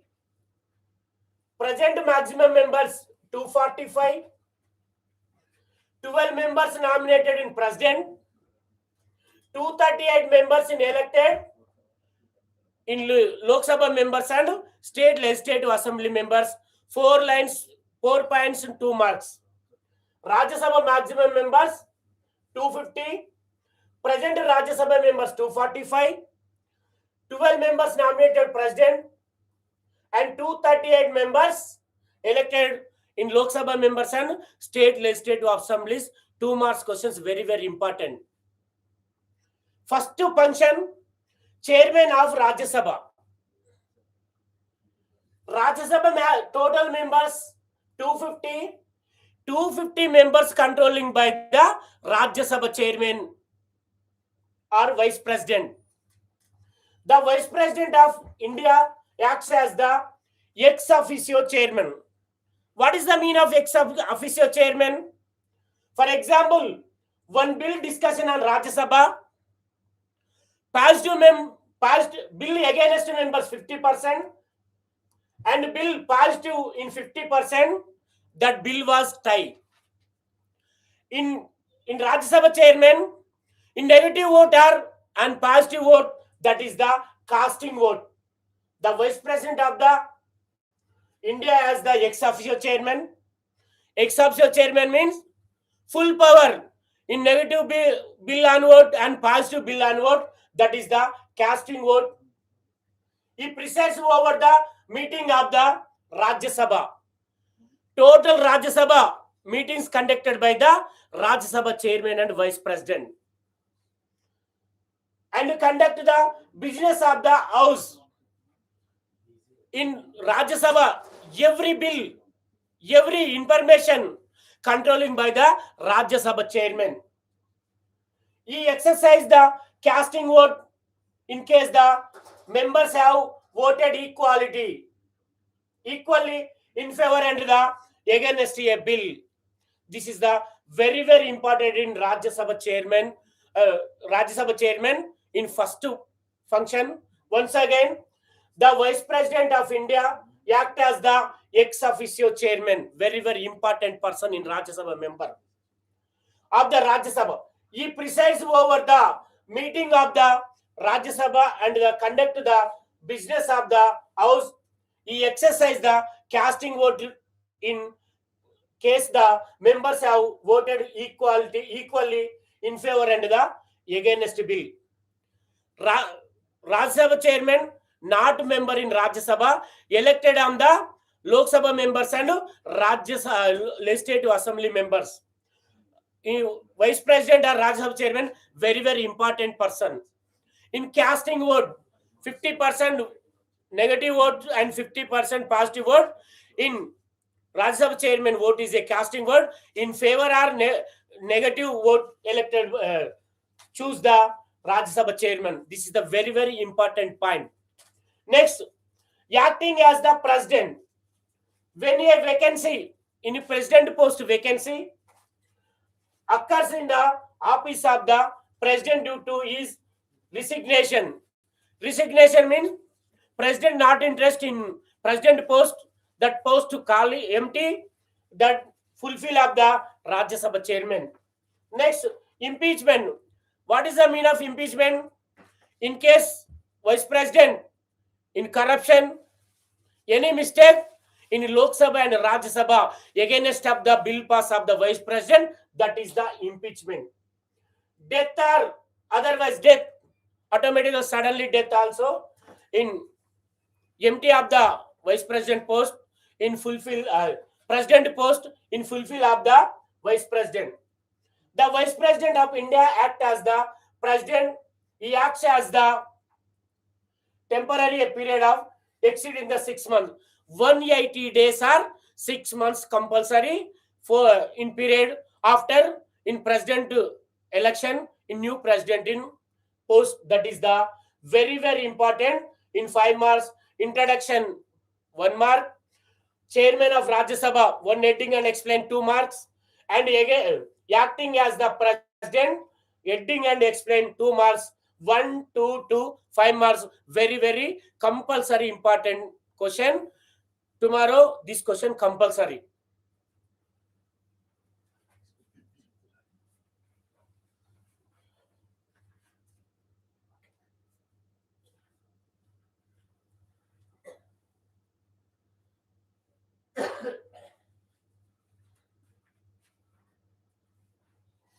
Next question. First chapter, causes for the birth of Indian national movement. Second chapter, we don't have second chapter we don't have any 5 marks. Third chapter, as explained by our Tirmal sir, vice president functions. Next, we have the provisions of Gentleman Agreement Act. It's very, very important compulsory question for final examination. So already you have learned this 10 marks answer shared by this Yatish sir. So in that, this 5 marks answer is very, very important compulsory question. So provisions of Gentleman Agreement Act. So when Andhra Pradesh and Telangana was divided, how many seats are, how many whatever the water facilities, 2 portfolios, chief minister, deputy chief minister was given to one region and another region. So we have an agreement between Andhra Pradesh and Telangana state. What it was, right? In order to bring about the rapport between Andhra and Telangana leaders, the Congress High Command and convened a meeting at Delhi on 20 February 1956. Under this agreement, Telangana Regional Coordinating Committee was empowered to look into the development and economic planning, local self-government, 73rd, 74th Amendment Act, public health, etc. Mulki rules. What do you mean by Mulki rules? Those who are continuously staying in Telangana state of 12 years of stay, they are getting the admission into education institutions and employment opportunities. What is employment opportunities? Job opportunities. Again, later it was reduced to 4 years. Those who are staying in Telangana 12 years continuous stay, they are getting education institution admissions and job opportunities. So Mulki rules, 12 years of continuous stay in Telangana. It was an qualification for admissions, then getting job opportunities in Telangana. Later it was reduced to 4 years, as I said. Next, it was agreed upon the chief minister is from one region and the deputy chief minister from another region. Why chief minister from one region and deputy chief minister from another? The development won't occur if only he is from same district or same region. That's why the chief minister from one region and the deputy chief minister from another region. Next one. The cabinet consists of members in proportion of 60-40% of Andhra Pradesh. When we want to divide an agreement between Andhra Pradesh and Telangana, 60% to Andhra Pradesh and 40% to Telangana. Again, we are getting accusations regarding this. Why? Because we are not accepting this gentleman agreement afterwards. Right. Last one, at least 2 out of 5 important portfolios. What is 2 out of 5? Cabinet ministers, 5 seats, cabinet ministers. Who are cabinet ministers? They should be first MP of the either of the house, Lok Sabha and Rajya Sabha. They should be from ruling party. The cabinet ministers are appointed by the president, Prime Minister of India, isn't it? So cabinet ministers, for example, important and experienced persons are taken into consideration for cabinet ministers. Important and experienced persons are taken into consideration for cabinet ministers. For example, external affairs minister, railway minister, finance minister, agriculture ministers, we have transport, everything. So these are the cabinet ministers. Important and experienced persons will be taken into consideration for cabinet ministers. For example, experience means previous government. For example, we have some other government. In that place, I only worked as a finance minister. Again, in the present situation, BJP party is the government ruling all over the country. In that, I can have the seat of I can do this finance position. So experience रहने वालों को इस तुम्हारे को cabinet ministers में ले सकते वैसा. So out of 5 में से 3 आंध्र प्रदेश को गया और हमारे को तेलंगाना को 2 दिए. Total 5. So at least 2 out of 5 important portfolios allocated to Telangana.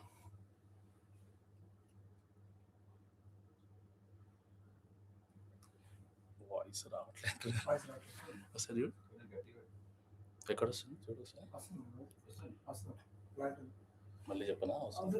So this is very important question. Provisions of Gentleman Agreement Act.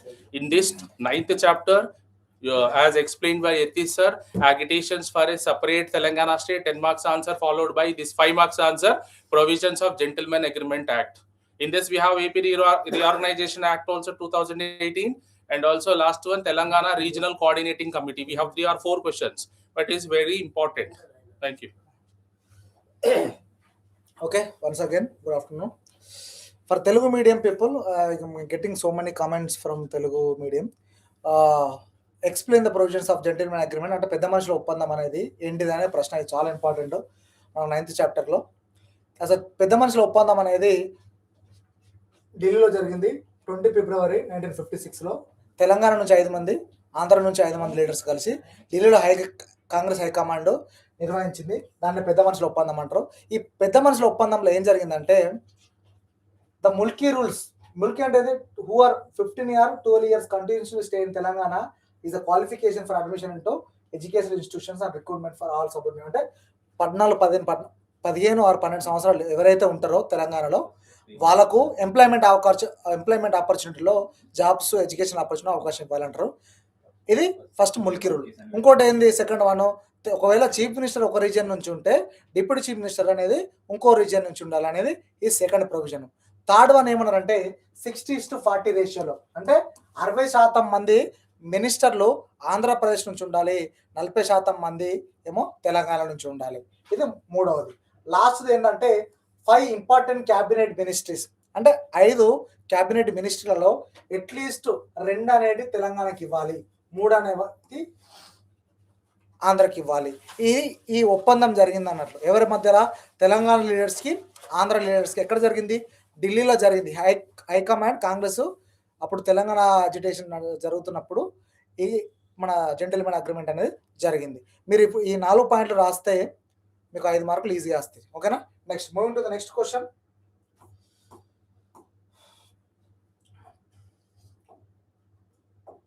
Okay, describe the legislative relations between the central and state. Describe the legislative relations. What are the legislative relations? What is legislature? Legislature is nothing but making of laws. Legislature is nothing but making of laws. Whether the central government should make the law or whether the state government should make the law.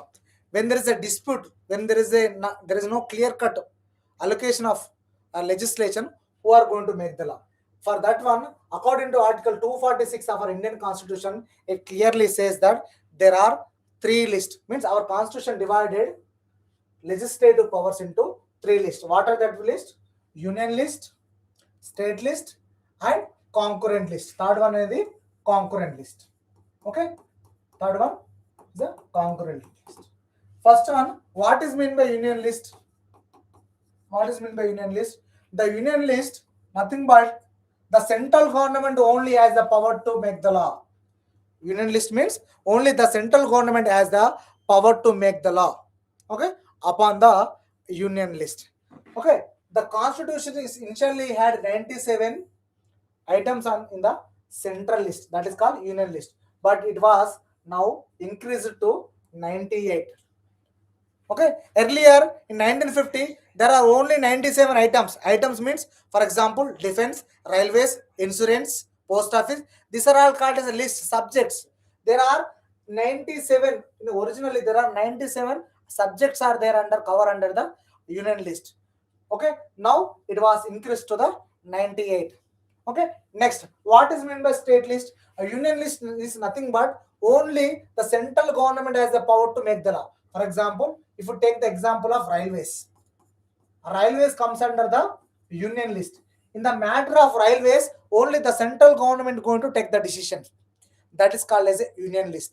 Okay, for example, insurance also going to comes under the union list.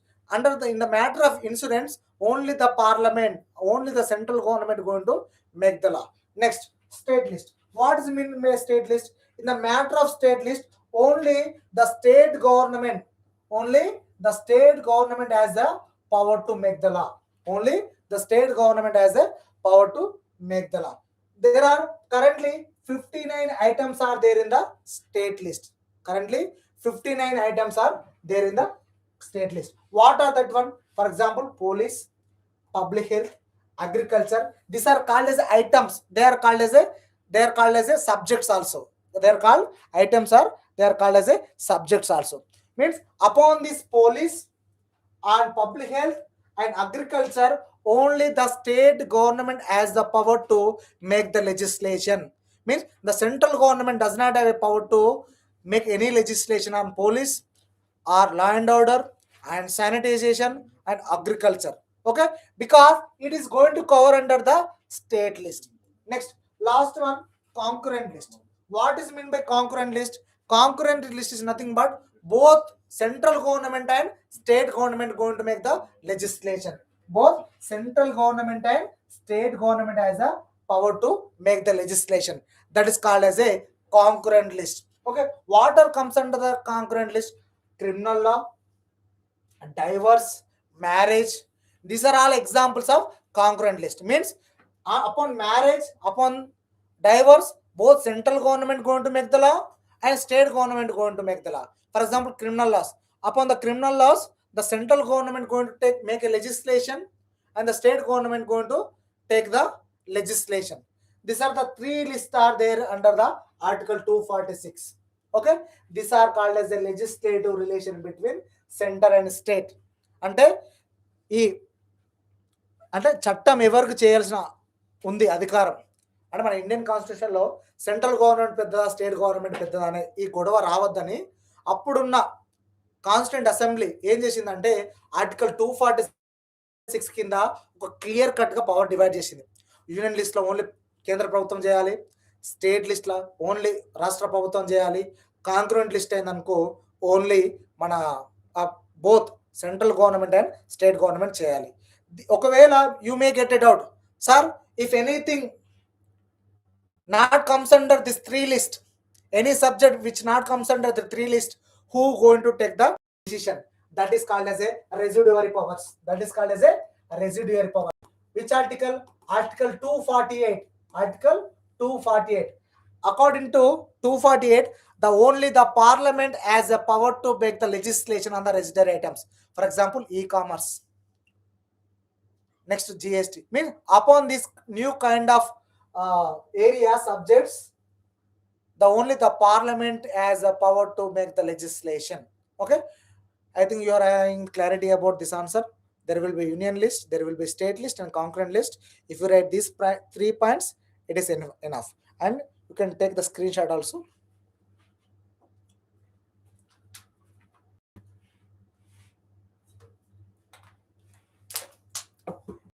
To the next question. Move to the next question.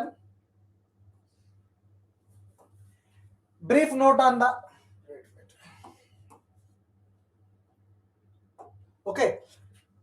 recommendations of Sarkaria Commission.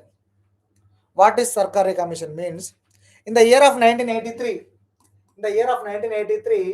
the central government appointed one commission. What is the purpose of appointing a committee? There is a disputes among central government and state government. To resolve, to clear the disputes among the central government and state government in the best means to make a clear cut among the center and state relations. Okay, to make clear division of power between central and state government, the central government in the year of 1983 it appointed Justice Ranjit Singh Sarkaria. Justice Ranjit Singh Sarkaria, he was a former Supreme Court judge. Under the leadership of Justice Ranjit Singh Sarkaria, the central government appointed the commission. Okay, the commission recommended nearly to the 300. The commission recommended 300 points. The central government considered nearly to 150 points. Upon that one, in the examination, if you write 5 points, it is enough. First one, strong center. The Ranjit Singh Sarkaria Commission recommended there should be strong central government. There should be a strong central government. What is the purpose of strong central government? If there will be a strong central government, in the matter of emergency time, the central government has the power to take the decision. That's why Justice Ranjit Singh Sarkaria recommended to have a strong central government. Next, second one, 3 language formula. This Sarkaria Commission also recommended there will be 3 languages. Every state, everyone, they should follow 3 language formula. First one, their mother tongue. Any language, mother tongue. Second, Hindi. And next, English. These 3 language formula also recommended by the Ranjit Singh Sarkaria Commission. Okay, what is the Ranjit Singh Sarkaria Commission recommended a 3 language formula. Next, appointment of governors. This commission also recommended another point. If you observe today also, in the today scenario also, if you observe, the central government going to appoint the people who are belong to their own political parties. Mostly the governors, if you look at today's 28 governors or 25, 22 governors, they are mostly from only one political party. Means what Sarkaria Commission is recommended means there should not be no political background governors. In the matter of appointing any governor, there should be the person who has a more knowledge of society and law. Means there should not be any intervention of political candidates. This commission strictly recommended that there should no politician should be appointed as a should be appointed as a no politician should be appointed as a governor. It's a another point. Okay. Next, appointment of chief minister. It's a fourth recommendation. While, for example, if any single party got majority, after the successful completion of election, if any single part got majority, they're going to form a government. In that one person is going to be chief minister. If there is a clashes or dispute, among the number of people, for example, how, for example, if one government is formed, there are 2-3 people are want to become a chief minister. In that situation, the governor, it is important, the governor has a discretionary powers. To appoint the governor, where in the matter of disputes, if so many people, so many MLAs, they want to become chief minister, the governor has a discretionary powers to appoint chief minister. It is another recommendation. Last, president rule. Okay, which article going to talk about president rule? Article 356 of the constitution going to say president rule. It is also called as a constitutional emergency. Okay, Sarkaria commission also recommended that the president rule also should be used for rarest of the rare situation. If you look into the 2020 year, the Manipur or other kind of states, the central governments imposed president rule. అంటే ఇప్పుడు ఏమైపోతుందంటే central government మాట వినకపోతే అక్కడ ఉన్న central government prime minister కానీ constitute minister కానీ ఏం చేస్తున్నారు, డైరెక్ట్ ప్రెసిడెంట్ రూల్ ఇంపోజ్ చేస్తున్నారు. దానివల్ల ఏమవుతుంది, the state going to lose their autonomy. Okay, the state are going to lose their independence. Okay, that's why the Justice Ranjit Singh Sarkaria recommended that there should be a president rule should be implemented on rarest of the rare situation only. The president rule should be implemented. This is another recommendation. Next, cooperative federalism. Last one is a cooperative federalism. What is meant by cooperative federalism? Means the central government and state government, while making the laws, they should make cooperation. They should make a balance among the two governments. That is called as a cooperative federalism. There will be strong central government. There will be one strong central government. Okay. Next, there will be one.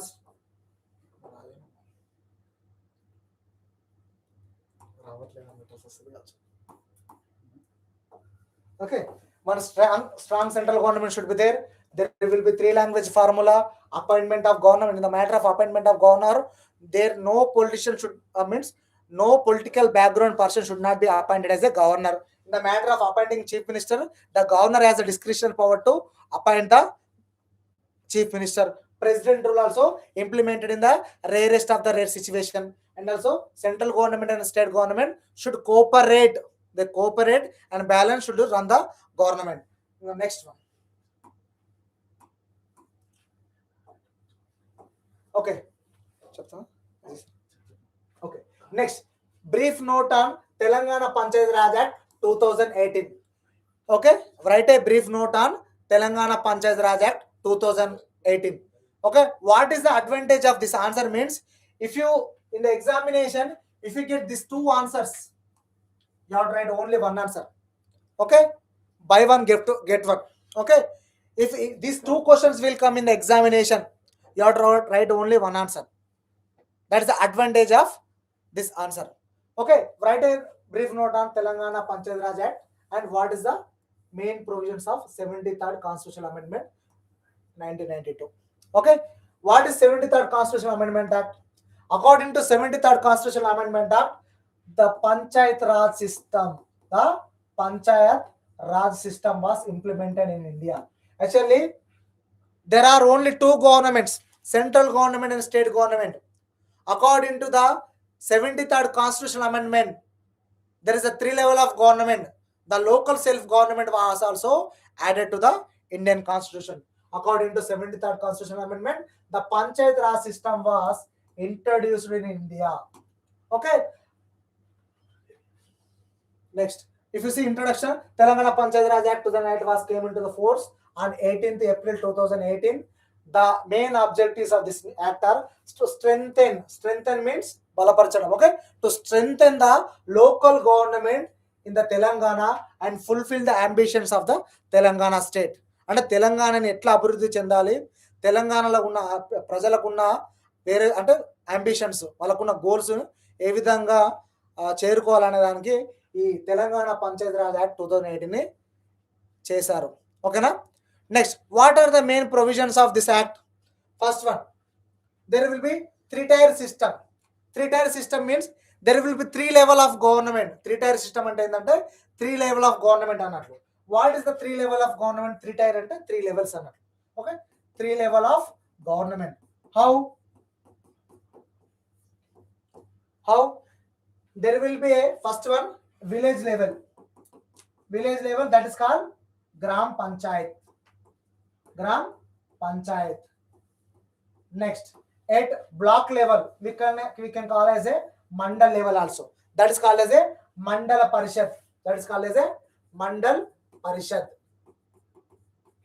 Next, at district level it is called as a jilla parishad. Okay, according to 73rd constitutional amendment or according to Telangana Panchayati Raj Act 2018, there will be 3 level of government: village level gram panchayat, block level that is called mandala parishad, district level it is called as a jilla parishad. It is called as a local self government. Okay. Next, qualifications and disqualifications. According to 73rd constitutional amendment and Panchayati Raj Act, they prescribed certain qualification. What are the qualification? If you want to elect as a sarpanch, if you want to become sarpanch, the age should be 21 years. You should be also a registered voter of the village. What is the registered voter of that village? అంటే నువ్వు 21 years ఉండాలి. మళ్ళీ నువ్వు ఆ విలేజ్లో registered voter అయి ఉండాలి. ఇప్పుడు పక్క ఊర్లో నేను పోటీ చేస్తాను, ఆ ఊర్లో నీకు ఓటు హక్కు అయి ఉండాలి. This is the qualification. And also deposit 5,000 you should pay in the name of deposit. This are the qualification. What are the disqualification? What is the disqualification? Earlier, recently, before 2024, I think 4 or 5, local government sarpanch మొన్ననే అయిపోయిన sarpanch election లో, if any candidate who has 3 children, he was disqualified from the contesting as a sarpanch. Now that rule was removed. If 3 children ఉంటే ఆయన సర్పంచ్ గా పోటీ చేయొచ్చు. కానీ from the year of 1995 up to 2014, if any person who has 3 children, they're directly disqualified from the contesting as a sarpanch. That are the qualifications and disqualification. Next, reservations. According to 73rd constitutional amendment and Telangana Panchayati Raj Act, there will be 33% of reservation for women. 33% reservation women ki iవ్వబడింది. Okay, 33% of reservation. And also there will be reservation for SC, ST and OBC. Okay, that reservation should not also cross the 50%. Okay, reservation 33 అంటే 1/3 అంటే ప్రతి ముగ్గురులో ఒక్కొక్క మహిళకే అవకాశం. ప్రతి ముగ్గురు nomination వేస్తే పక్క ఒక మహిళే ఉండాలి. ఓకేనా, that is a reservation. 33% of reservation is given for women, and SC and ST OBC reservation given according to the rotational wise. It is going to decided by the state government. Next, duration of panchayat. What is the duration of the panchayat? 5 years will be there. Every gram panchayat there for 5 years. The sarpanch also going to be elected for 5 years. Next, the duration also called as a tenure. Next, powers and functions. Okay. Next, powers and functions.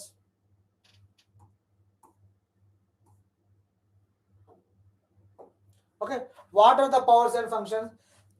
At village level, The Sarpanch has the power to look after the village, sanitization facility, agriculture, and also various implementation of various public schemes.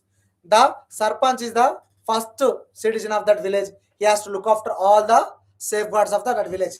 Next, State Election Commission also mentioned under the Telangana Panchayati Raj Act, and State Finance Commission also was added under the Telangana Panchayati Raj Act. But if you write any five, they are more sufficient. You will get automatically 5 marks. You may take the screenshot also. 2 questions, 1 answer. What is that one? 73rd Constitutional Amendment and a brief note on Telangana Panchayati Raj Act. Okay. This 73rd Amendment is going to talk about only rural areas, panchayats, which is going to clearly explained in the 11th schedule. Okay. Next. As run is out of time, we have to make the fast. Okay. Next. Explain the brief note on electoral reforms. What are electoral reforms? What are the changes? Reforms are nothing but changes. What are the changes are happened in the election? The elections, first general elections are started in the 1950. We are now in 2026. What are the changes are happened? What are the changes are brought by the Central Election Commission of India? First, criminalization of politics and prevention measures. If you observe in India, there is a criminalization of politics. What is meant by criminalization of politics? The people who are having the criminal background, they are directly entering into the practice. Or the people who are entering into the politics, they are doing crimes. That is called as a criminalization of politics. Whether the criminal people are directly enter into the politics, or after becoming elected representative, they are involving or they are doing the criminal activities. That is called as a criminalization of politics. If any person who was arrested for any crime, punishment is more than 3 years, the person is disqualified for contesting as a member. That's why it was the measure taken by Central Election Commission. Next, growing of money power. If you look in India, for any elections, there is a huge supply of money. Elections is nothing but money. Okay, that growing of money power happened in the elections. Growing of money power is there in the elections. For that kind, the Election Commission of India put a ceiling limit. What is the ceiling limit? Means the MLAs and MPs has to make an expenditure of 40 lakhs, 50 lakhs for their campaigning. In the reality, if you want to become MLA, it required 100 crores. But according to Central Election Commission, lost 50 lakhs.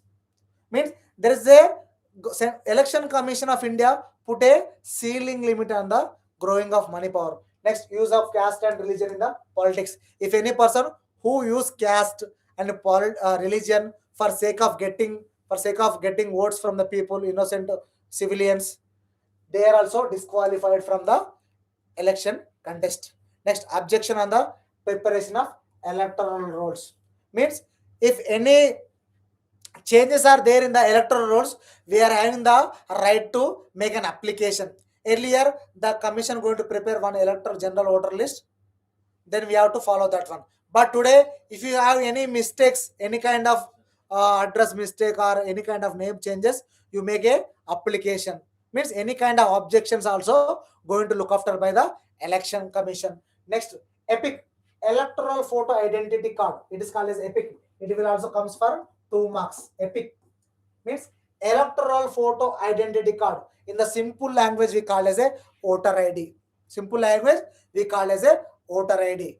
Means every registered voter should have the voter ID EPIC. In that one, the name of the candidate, address, name of the polling booth, name of the village, where all the total information are going to there in the EPIC. That is called as a voter ID. Next, model code of conduct. Model code of conduct is nothing but simple MCC. It is called as a MCC. Means the model code of conduct is given by Central Election Commission of India. It is a guidelines or instructions which are given by Election Commission of India to the various political parties during the elections. What are that various guidelines? Ban on the distribution of liquor or alcohol. Ban on the freebies. Freebies means biryani or any kind of free liquor. And the prohibition of circulating of money. And డబ్బు కూడా పంచొద్దని. And also the government should not make any should not launch new schemes, programs. The government should not inaugurate new buildings. Means during the election, how the political parties has to behave, that is called as a MC, has to be implemented. It is issued by the Election Commission of India. These are the 5 important points. Okay, you may take the screenshot also. Next, moving to the next question. Describe the various anti-corruption laws. Today, if you observe, there are so many people are caught by corruption. Okay, there are so many people are going to caught by the caught by the corruption office. That's ACB officers or any kind of vigilance officers. Is there any kind of anti-corruption laws? Is there any kind of laws in India to prohibit that kind of practices? For that one, the central government, our Indian government made so many laws. For example, Prevention of Corruption Act 2018. It is prepared by central government. What is the purpose of this act? To prevent the public officials who are to prevent the corruption from the public offices. Mean it is a prohibit the public servants from accepting bribe or corruption in the discharge of their functions. అంటే ప్రభుత్వ అధికారులు వాళ్ళ విధులు నిర్వహించేటప్పుడు ఎప్పుడైనా corruption అంటే లంచం అడిగితే according to prevention of corruption act ప్రకారం వాళ్ళని బుక్ చేయొచ్చు. What is the purpose of prevention of corruption act? To prohibit the public officials, public servant for accepting any kind of remuneration or money from the innocent people. Okay, it is the first act. Next, various sections also there under the IPC, Indian Penal Code. Now we are called as a BNS. If any person who practice any kind of corruption, they are also going to be charged under the BNS. Next, Prevention of Money Laundering Act 2002. Prevention of Money Laundering Act means near to 100 crores of money. If any leader, political leader who take 100 crores of money, they are going to be charged under Prevention of Money Laundering Act 2002. And Right to Information Act 2005. By Right to Information Act, the people has a right to know the information of the government office. They have the right to know what is happening in the government office. They can seek any information. Next, Central Vigilance Commission, CVC Center. Okay, Central Vigilance Commission. Vigilance means it is going to look after all public officials. It is going to keep an eye on the public officials. If any person who took the corruption, this Central Vigilance Commission going to suspend that public authorities.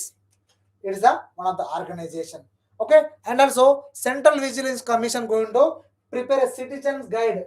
Citizen guide means they're going to give a number of guidelines which the people citizen has to follow. Prevention of Corruption Act 1. Next, under IPC, they're going to book according to Prevention of Money Laundering Act 2002. The Central Vigilance Commission also going to look after corruption activities. These are all our anti-corruption laws are there in India. మీరు at least ఈ act పేరు రాసిన కానీ ఒక 3 marks పడతాయి. Prevention of corruption act అని కానీ, IPC, prevention of money laundering act అని, సెంట్రల్ విజిలెన్స్ కమిషన్ అని ఇట్లా రాస్తే at least you will get 3 marks. But if you right this entire answer you get 5 marks. You may take the screen shot. Next, moving to the next question. Okay. Now Thirmal sir are going to explain. Small break.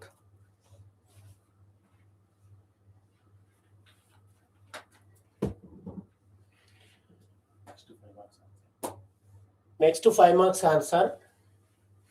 Explain the main provisions of AP Reorganization Act or describe the formation of Telangana as the new state in the Indian Union. This question is very, very important. This question in one headings also 5 marks, 2 marks also very, very important. A state of Telangana 2014 before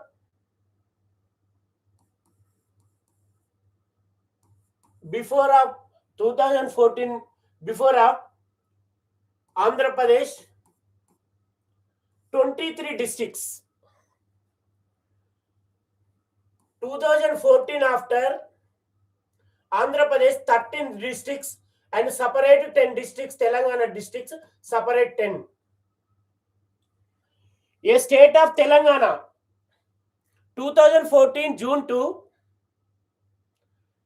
Andhra Pradesh to separate to Telangana. A new state with 10 districts has been emerged as the 29th state of the Indian Union. Before 2014, 28 districts. In AP Reorganization Bill are separate Telangana Bill. In Telangana districts, 10 separate. In 30 districts in Andhra Pradesh. A new Telangana state with 10 districts has been emerged as the 29th state of the Indian Union.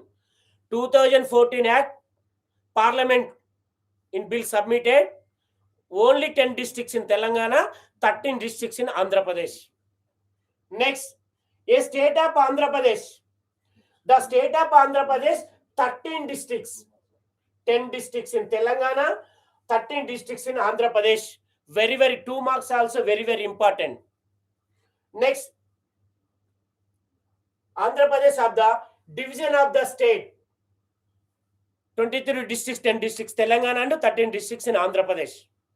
Before Telangana, 2014 before, Andhra Pradesh districts 23, present to 13. Next, Hyderabad as a common capital. 2 marks questions also very, very important.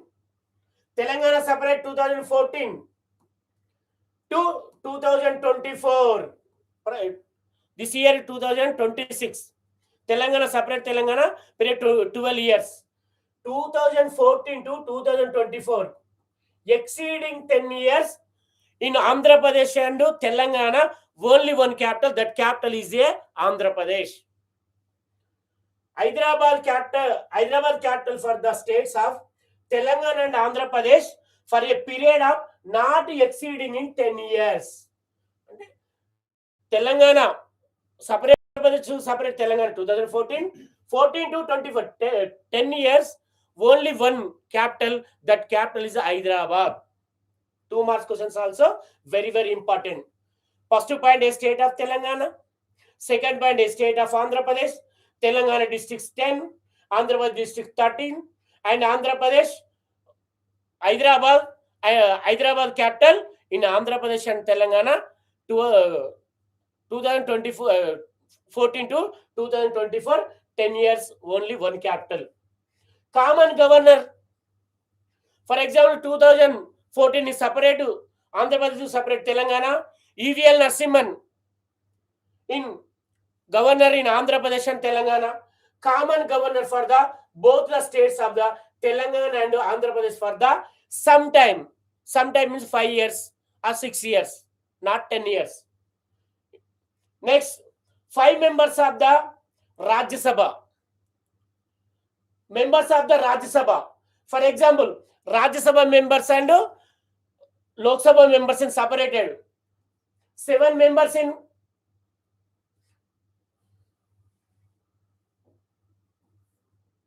Eleven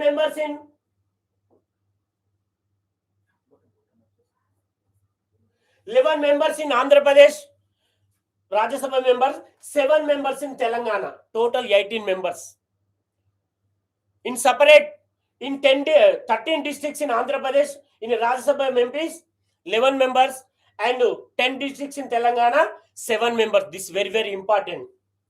In Lok Sabha members, Total 42 members, 25 members in Andhra Pradesh and 17 members in Telangana, 42 members in separate in Rajya Sabha members and Lok Sabha members. In Legislative Assembly, Council and Legislative Assembly members, Legislative Council members, 50 members in Andhra Pradesh, 40 members in Telangana. Total members in 90 members in MLCs, 50 members in Andhra Pradesh and 40 members in Telangana. In the legislature, this is the very, very important point. Next, other provisions, separate high courts, separate revenue, RTC also separated. This is the very, very important in 5 marks questions. In 2 marks questions also very, very important. First point is state of Telangana, 10 districts. State of Andhra Pradesh, 13 districts. Hyderabad, common capital in 10 years. Andhra Pradesh and Telangana. Common governor, 5 or 6 years in same one governor.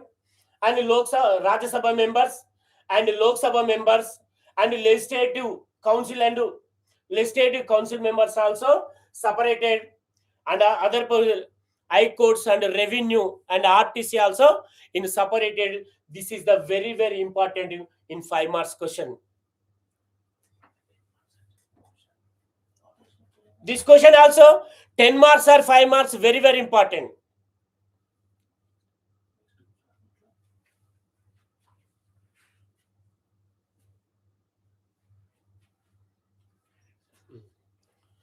Very, very important question.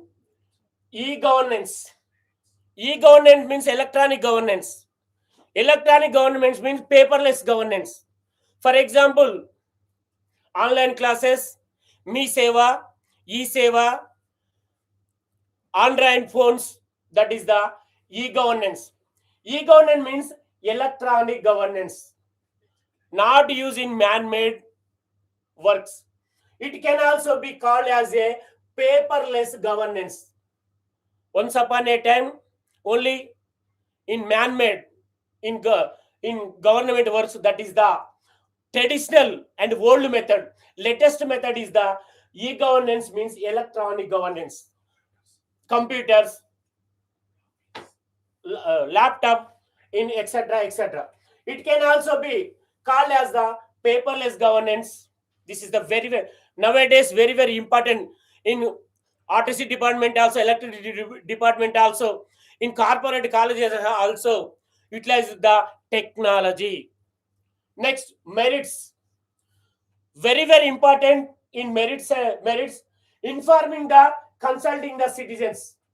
For example, any government activities, any program in compulsory information transferred by the technology and computers.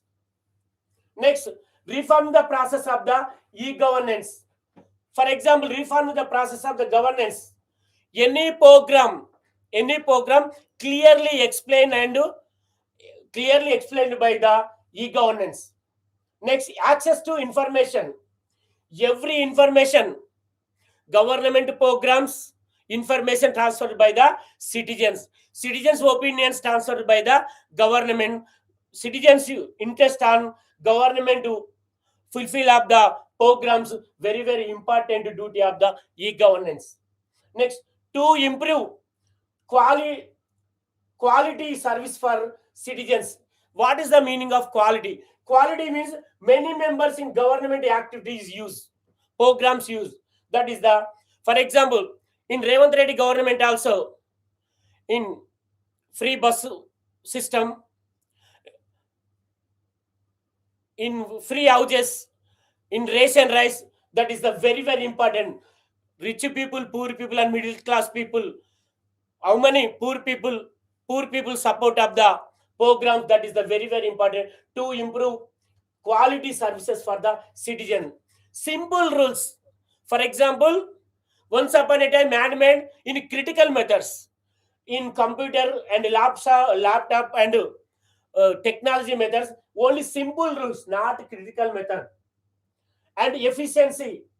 What is the meaning of efficiency? Ability means government activities every citizen compulsory utilize it. That is the efficiency. And accountability. What is the meaning of accountability? India is a democratic form of government. Government created by the citizen. Citizen problem solve the government. That is the accountability. Next, transparency. Transparency word is a valuable word. For example, rich people, poor people, and middle class people, all people utilize the government policies. That is the transparency. Next, quality services for a more citizens. For example, government activities more people utilize it. That is the very important on the e-governance. Nowadays, every government compulsory follow the e-governance rules and regulations. In Gram Panchayati, Mandal Parishad, Jilla Parishad, and state government and central government also compulsory rules and regulations follow. Nowadays, modern technology is the e-governance. Compulsory discussion in screenshot.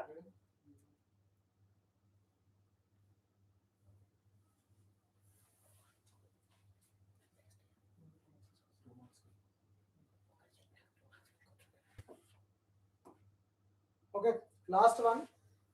Explain the two features of Indian foreign policy. Means how the India has a foreign policy, how the India has a relation with the other countries, how India is going to maintain the relation with the other countries. That is our India's foreign policy. India is maintaining its foreign policy from 1950.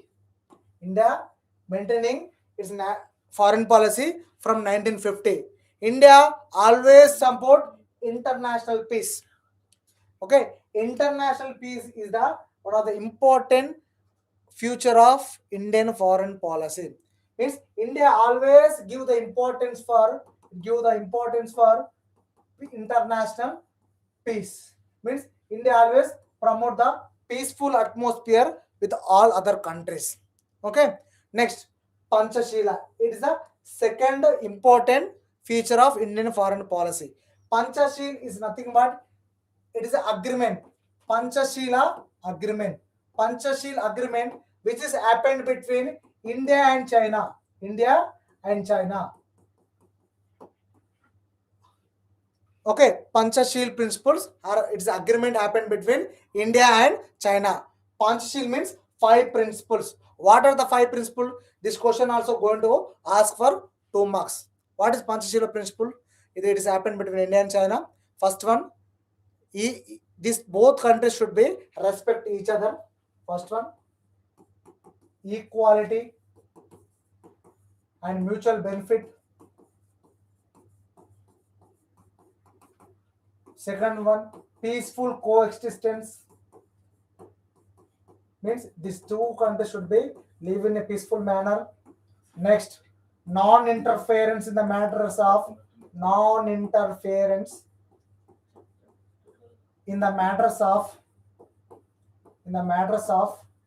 other country. Means China should not interfere in the matters of India. India should not interfere in the matters of China. Next,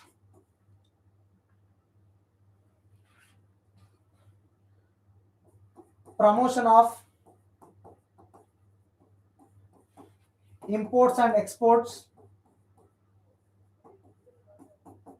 Promotion of imports and exports.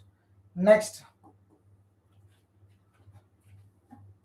non-aggression. Non-aggression means one country should not attack on other country. These are the 5 principles of Panchashila. If you read these 2 only, you will get 5 marks. In the question itself, they are asking, write any 2 features of Indian foreign policy. What are the 2 important foreign policy? First one, international peace. From India, always give the importance for international peace. Second one, Panchashila. It is an agreement between India and China. There are 5 principles for Panchashila. You have to write. If you write these 2, you will get 5 marks. Next, we are moving to the 2 mark question. We have to conclude soon. Next, Section C, you have to write 15 questions, 15 into 2, 30 marks. Okay, they will going to give 20 questions. Out of 20 questions, you have to attempt any 15. Okay, you will going to get the 30 marks. Okay, first question, important question, moderates. Moderates are there from 1885 to 1905. In the examination, if this question will come, you have to write only 4 names. If you write these 4 names, you are going to get the 2 marks. Moderates are, who are moderates? Moderates are Dadabhai Naoroji, Gopala Krishna Gokhale, Surendranath Banerjee, and Umesh Chandra Banerjee. If you write these 4 names, you will get 2 marks. What are the methods of moderates? What are the methods of moderates? They are going to practice the prayers, petitions, protest, and mediation. These are the methods are followed by the moderates. In the examination, if you are feeling difficult to write this sentence, what you will do means, moderates are, who are moderates? Dadabhai Naoroji, Gopala Krishna Gokhale, Surendranath Banerjee, Umesh Chandra Banerjee. If you write these 4 names, you will get the 2 marks. Next important 2 mark question, fundamental duties. You already know, after the completion of fundamental rights and after the completion of DPSP in our Indian Constitution, the fundamental rights are there. For fundamental duties are there. Fundamental duties are very, very important for every citizen. Okay, what are the fundamental duties? To abide. Abide means to respect. To respect our constitution, respect ideas which are there during our Indian national movement. We should respect our national flag. We should respect our national anthem. These are the first fundamental duty. Means we should abide, means we should follow our constitution. We should respect our national flag. We should respect our national anthem. This is the first fundamental duty. Next, to cherish and follow the noble ideas which are inspired our national struggle. Means how our Indian national movement happened. From that moment, we should take some inspiration. We should take some ideas and we should follow that ideas. That is the second fundamental duty. Next, third, to uphold, protect the sovereignty, integrity, and unity of India. Means our India's sovereignty, supreme power should be protected. Integrity, all the people should believe in a unity manner, brotherhoodness. It is a next fundamental duty. Next, defend the country or render the national service when called to upon to do so. Means during the emergency situation, during the war, India is war with any other country. If our nation call all the citizens, we have to do national service. We have to do render our service. Means we should defend, we should protect our country. These are the fundamental rights. Okay, you take the screenshot also. Okay, next, moving to the next one.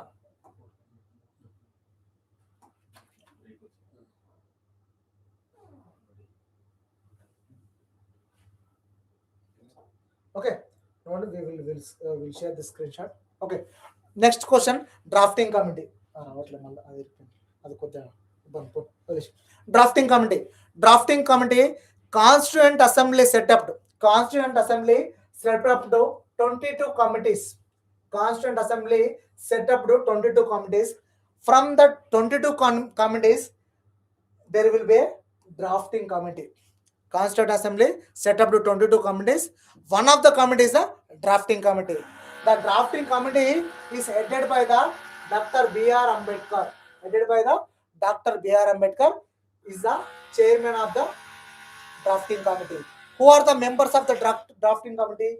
B.L. Mittar, N. Gopalaswamy, Syed Muhammad Sadullah, K.M. Munshi, Allada Krishna Swami Iyer, D.P. Kaitan. These are the members of the drafting committee. Drafting committee is nothing but the committee which prepared the constitution. Draft, prepared. Okay, the committee which prepared our Indian constitution. You can write this one also. Okay, the drafting committee took 2 years, 11 months, 18 days to write the constitution. Okay, then this answer, drafting committee is established by Constituent Assembly under the leadership of Ambedkar. The drafting committee wrote the constitution. There are other 6 members, B.L. Mittar, Gopalaswamy Iyengar, Sadullah, K. Munshi, Krishna Swamy, and D.P. Kaitan. These are the members of the drafting committee, and this committee took 2 years, 11 months, and 18 days to enact our Indian Constitution. Next.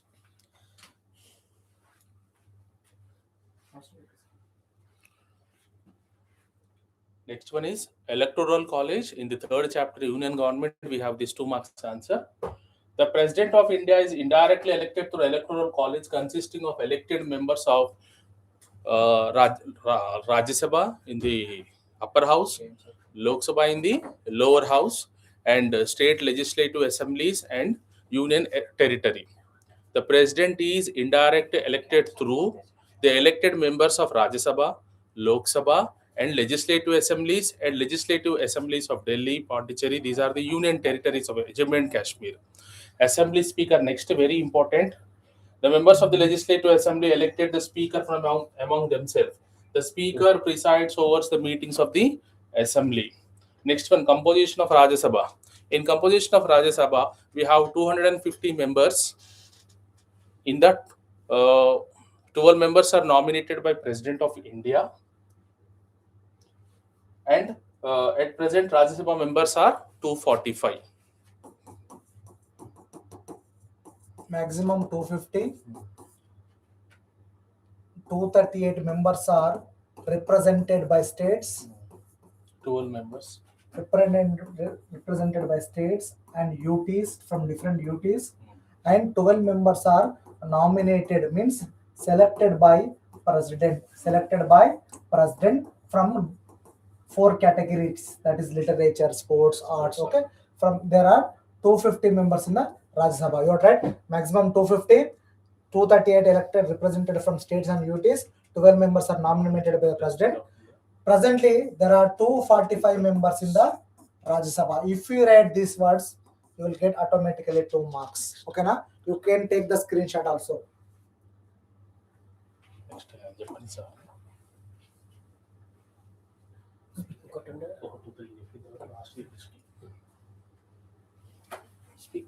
Loksabha Speaker. Niti Ayog. Next question, Niti Ayog.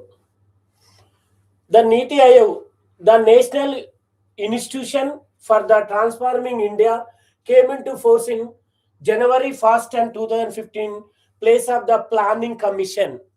Replace of the Planning Commission. In 2015, before Planning Commission, all states development thinking is the Planning Commission replace the Niti Ayog. The main objectives of the Niti Ayog to reduce the poverty in India. India poverty in heavy percentage, removing the poverty to reduce the inequality.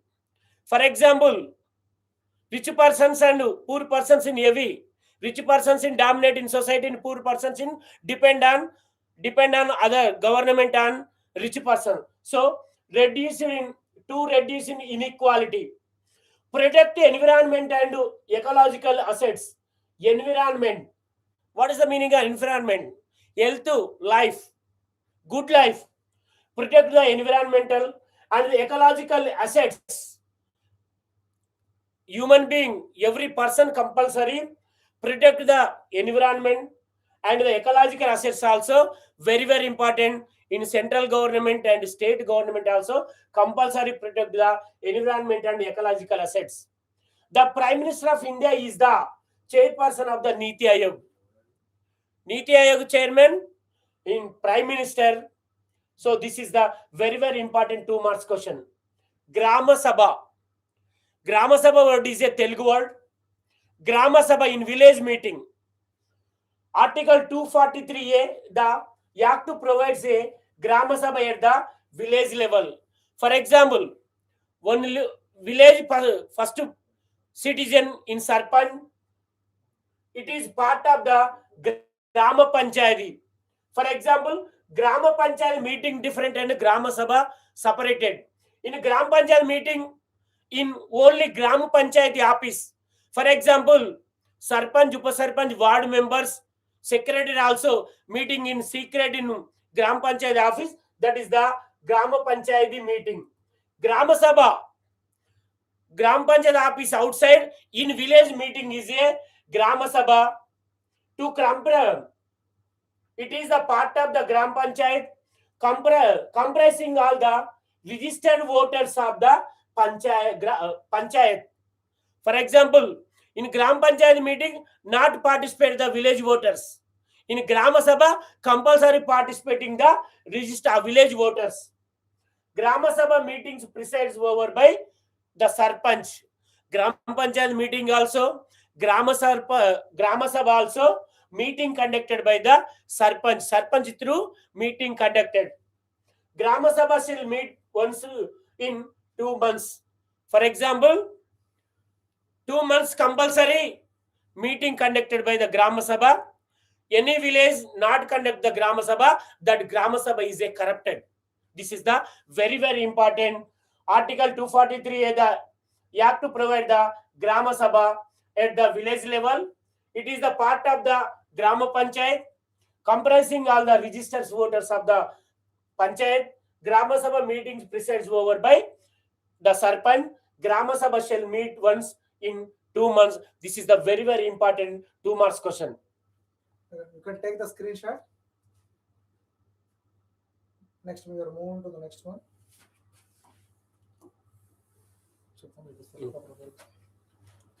Next, okay, we should within 10 minutes we should conclude.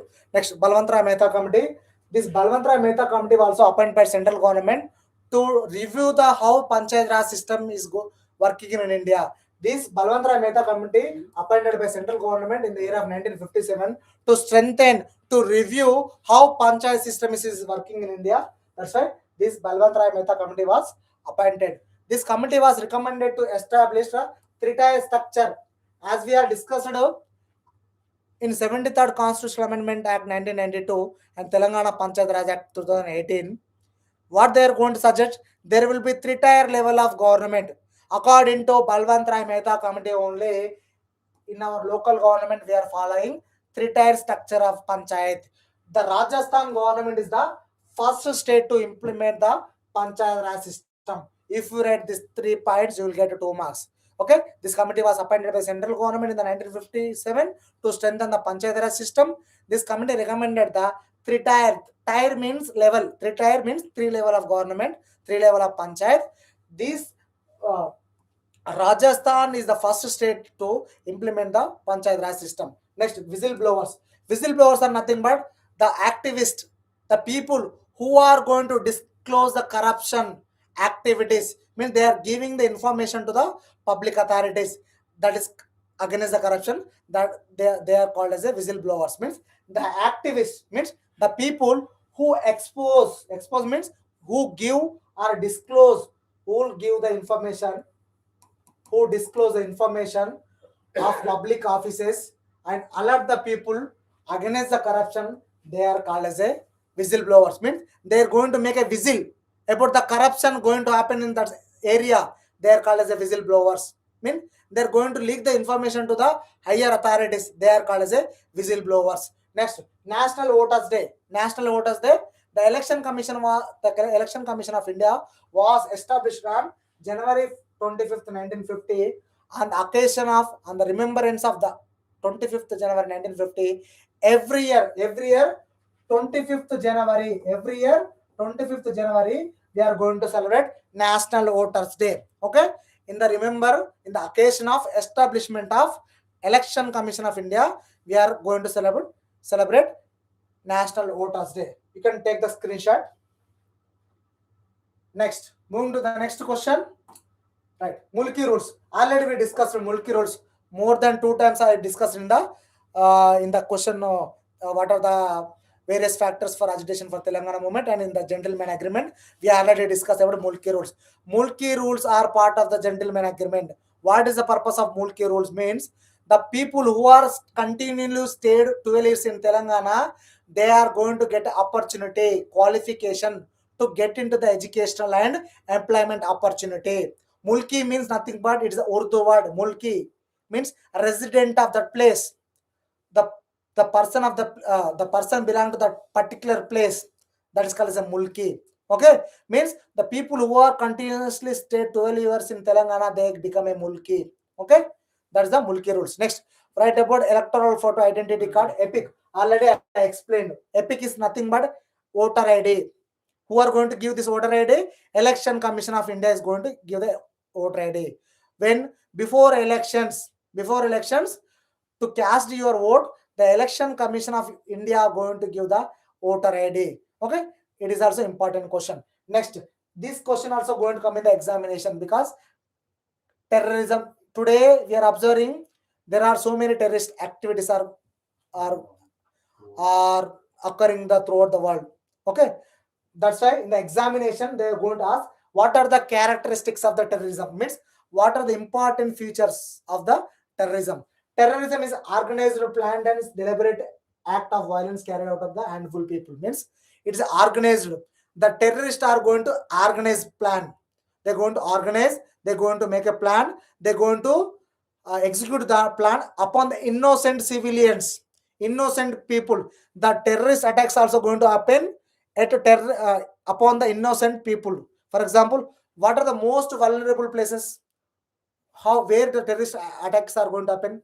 Malls, public places, markets, educational institutions, temples. These are the places which are more vulnerable to the terrorists, means upon the innocent civilians only the terrorist activities are going to be happened. Okay, these are the important 2 mark question. You may take the screenshot also. Okay, these questions are going to come 100%. Okay, next, Sakala General Samme. Okay, Sakala General Samme is a very important. Sakala General Samme, it is a program. Okay, all people strike. In the 9th chapter it will be there. Sakala General Samme, all people strike. Okay, all people strike. It is happened for 42 days. సకల జనుల సమ్మె అంటే ఏంటంటే అందరూ మన అప్పుడు ఎప్పుడంటే 2012-13 టైంలో అందరు పీపుల్స్ రోడ్ల మీదకి వచ్చేసి 42 డేస్ కంటిన్యూస్గా తెలంగాణ రావాలని ఉద్యమించిళ్ళు. పిల్లలు, పెద్దలు, ముసలి వాళ్ళు, డిఫరెంట్ ప్రొఫెషన్ వాళ్ళు, టీచర్లు, ఎంప్లాయీలు అందరు రోడ్ల మీదకి వచ్చి జై తెలంగాణ అన్నదే సకల జనుల సమ్మె. అది 42 డేస్ వరకు కొనసాగింది. Means all the people, irrespective of their caste, religion, their profession, all the people are participated in the one movement, that is called as a Telangana movement. That is also called as a Sakala Janula Samme. What is the aim of the Sakala Janula Samme? What is the aim of the Sakala Janula Samme? To get a new state of Telangana. If you write these 2 points, you will get 2 marks. Next, Million March. The Million March movement was organized by Telangana JAC. Telangana JAC means Telangana Joint Action Committee in Hyderabad on 10th March 2011. You have to write this date. On 10th March 2011, Million March happened near Tankman. The millions of the peoples are demonstrated their wish to have a new state. Okay, that is called as a Million March. Next, right to information. Okay, right to information 2005. Already earlier I stated, in our India we are in the Right to Information Act according to 2005. According to 2005, all the citizens of India, they are has the right to know about public office information. They can file a application. For example, if you want to know about central government expenditure, you make a application to the central government or state government. For example, Mahalakshmi Pathakam is there in Telangana, free bus facility for women. You may make an application to the RTC department. How many women are traveling in a month?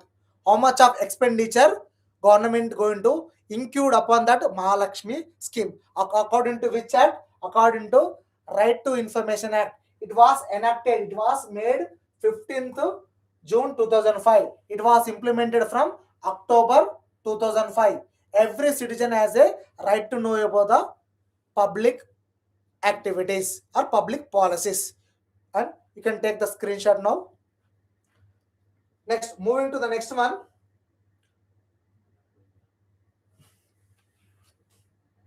Moving to the next one. Okay, accountability. Water పడుతుంది చూడు. ఎందుకు పడుతుంది చూడు option. Okay, next, accountability. Accountability is nothing but responsibility. Accountability is nothing but responsibility. Okay, accountability means officials, public servants or civil servants are accountable to the public there for decisions and actions. Means who are the public servants or the civil servants, most government employees. The government employees, they should be responsible to the people. If they are taking any decision, if they are taking any action, they should be responsible to the people. That is called accountability. Who are there in the who are play an important role in the accountability? Some of the bodies, organizations, civil society, stakeholders, different organizations are going to take a part in the government activities. Next, rule of law. Rule of law is nothing but equality before law, and transparency should be there in the accountability. Next, last one. What are the, this question is 100% going to be there in the tomorrow's question paper. List main organs of UNO. UNO, we already know, United Nation Organization. United Nation Organization. There are 6 organs of UNO. What are they? You have to name that one. General Assembly, Security Council, Economic and Social Council, Trustship Council. Now this Trustship Council, it is not in operations. Okay, Trustship Council, it is not in operation. Next, International Court of Justice and Secretariat. These are the 6 organs of UNO. Okay, that this Trustship Council, it is not there in the operation. Okay, you can take the screenshot. You have to write these 6 names: General Assembly, Security Council, Economic and Social Council, Trustship Council, International Court of Justice, and Secretariat. Okay, moving to the last question. This question also going to ask BRICS. The BRICS is an acronym. Acronym, what is the BRICS stands for? Brazil, Russia, India, China, South Africa. If you write these 5 countries' names, you will get 2 marks. Just writing the 5 countries' names, you are going to get 2 marks. Okay, BRICS nothing but the BRICS full form: Brazil, Russia, India, China, South Africa. These all the countries are there in the BRICS. Now the BRICS membership also extended. We no need to discuss. If you write this one, it is more enough. Sarah, have you doubt, please? Ma, Tara, can you ask now? Okay, and also for toppers, presentation is very, very important. I will give 2 minutes for how to present your paper. For example, I suggest most of the students how to write their paper means I will going to give the one formula, that is CAP. Okay, within 2 minutes we wind up the program. Sorry, okay, within 2 minutes we wind up the program. How you have to present your paper? You have to follow this method, CAB. CAB is nothing but first you have to write C section, then A section, and B section. Okay, it is already explained by Thirumal sir. C section it should be covered in 30 minutes, A section in 60 minutes, and B section in 80 minutes. For example, if you write this 15 2 marks correctly, you will get 30 marks. Means the examiner going to understand the student has a thorough knowledge on all chapters. By that one, if you write that essay answer, automatically they are going to give the marks. Okay, presentation, at least for 2 marks you have to write 4 to 5 points, 4 or 5 points. Okay, 4 lines instead of, for example, BRICS, name 1 Brazil, 2 Russia, 3 India, and 4 China, and 5th South Africa. If you write like this, you are going to get the marks. For 10 marks, how to write means, for 10 marks, focus on the 10 marks. You have to write introduction, PAKKA. Okay, introduction is very, very essential. After introduction, you have to write 10 points. If you write 10 points only, they're going to consider. If you write this 10 points only, they're going to consider. Okay. Next, for 5 marks, last for 5 marks, at least you have to write 5 points side headings, or you have to write 7 explanation points. This is the presentation, how to write 100 marks paper. Okay. Next, move to the last one. Okay. Now last one, some of the information going to share by Tirmal sir. అంటే ఎట్లా మీ paper evaluation ఎట్లా చేస్తారు అనేది మీకు ఒక model చూపిస్తాడు sir. చెప్పండి sir. అయిపోయింది 2 minutes లో మనం we're going to wind up the session. Good afternoon అండి. Paper key of valuation student ఏ విధంగా రాసిన అనే ఉద్దేశంతో అది గవర్నమెంట్ పేపర్ సెట్టర్సే దీన్ని ఒక ప్రిపేర్ చేయడం అనేది జరుగుతుంది. ఫర్ ఎగ్జాంపుల్ ఎతిసార్ explain Indian constitution features preamble include 16 points, introduction 2 or 3 lines and 10 points headings and explain 10 marks. Very very important. Indian constitution futures, very very important question. 10 introduction 1 or 2 lines, 10 points headings and explain 10 marks compulsory. Next ninth lesson, agitation emergence of Telangana lo agitation separate Telangana movement. Introduction 1 or 2 lines and 10 points 10 marks. Very very important. In 7th lesson, National Election Commission powers and functions. Introduction 1 or 2 lines, 10 points 10 marks. Very very important. First lesson Constitution Futures, 7th lesson Election Commission, 9th lesson Agitation for Separate Telangana Movement. Compulsory 3 questions. Tomorrow these questions compulsory. Next, every 10 marks question, 40 lines, 20 minutes. Compulsory 40 lines, 20 minutes. First to follow and writing not mistakes in clearly. 3 questions practice, 3 questions in exam. Next, section B 5 marks questions. Section B 5 marks question. Every in second unit no 5 marks questions. All lessons 1, 1, 2, 2, 5 and 9 lessons in 2, 2 questions compulsory. Already 5 marks question explaining Ajay sir, Yatish sir, my explain. In 2 marks questions, 2 marks questions very very important. First lesson 2 marks question, 2 questions. Second lesson 1 question. Third lesson 1, 4th to 5th 1, 1, 6th to 7th 2, 2, 8th to 9th lesson 3 questions, 10th to 11th 2, 2 questions. Blueprint also follow.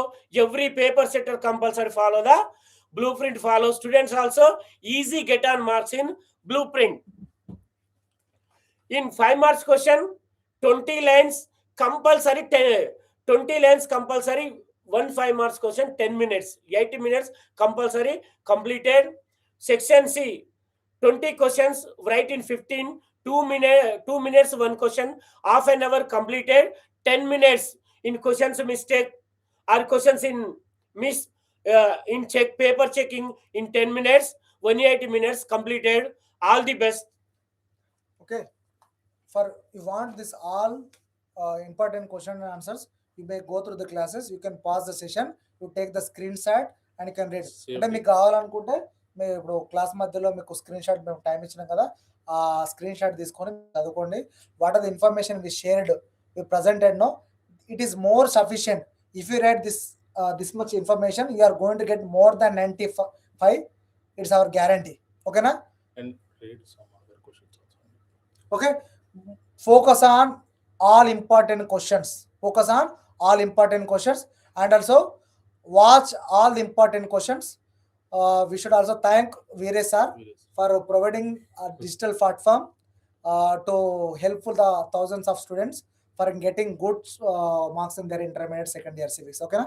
And if you have any doubts, please comment and we are trying to rectify your concern. Okay, for tomorrow exam, all the best. All the All the best. best. All the best. Thank you so much, Tirmal sir, Ajay sir and Yatish sir.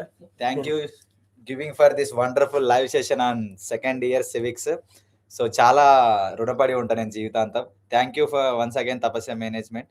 So Krishnamurthy sir and all the Rahul అన్న, Veerababu sir and all the team members of NRG Tapasya. So students, ఈరోజు ఈ class విని మంచిగా prepare అయ్యి రేపు ఎగ్జామ్లో మంచిగా presentation చేయండి.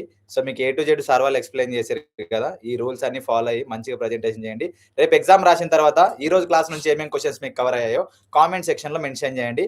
ఎందుకంటే ఫర్దర్గా ఇలాంటి వీడియోస్ చేయాలంటే ఇది కూడా మాకు ఒక ఎంకరేజ్మెంట్ అనమాట. So thank you so much, all the best, best of luck.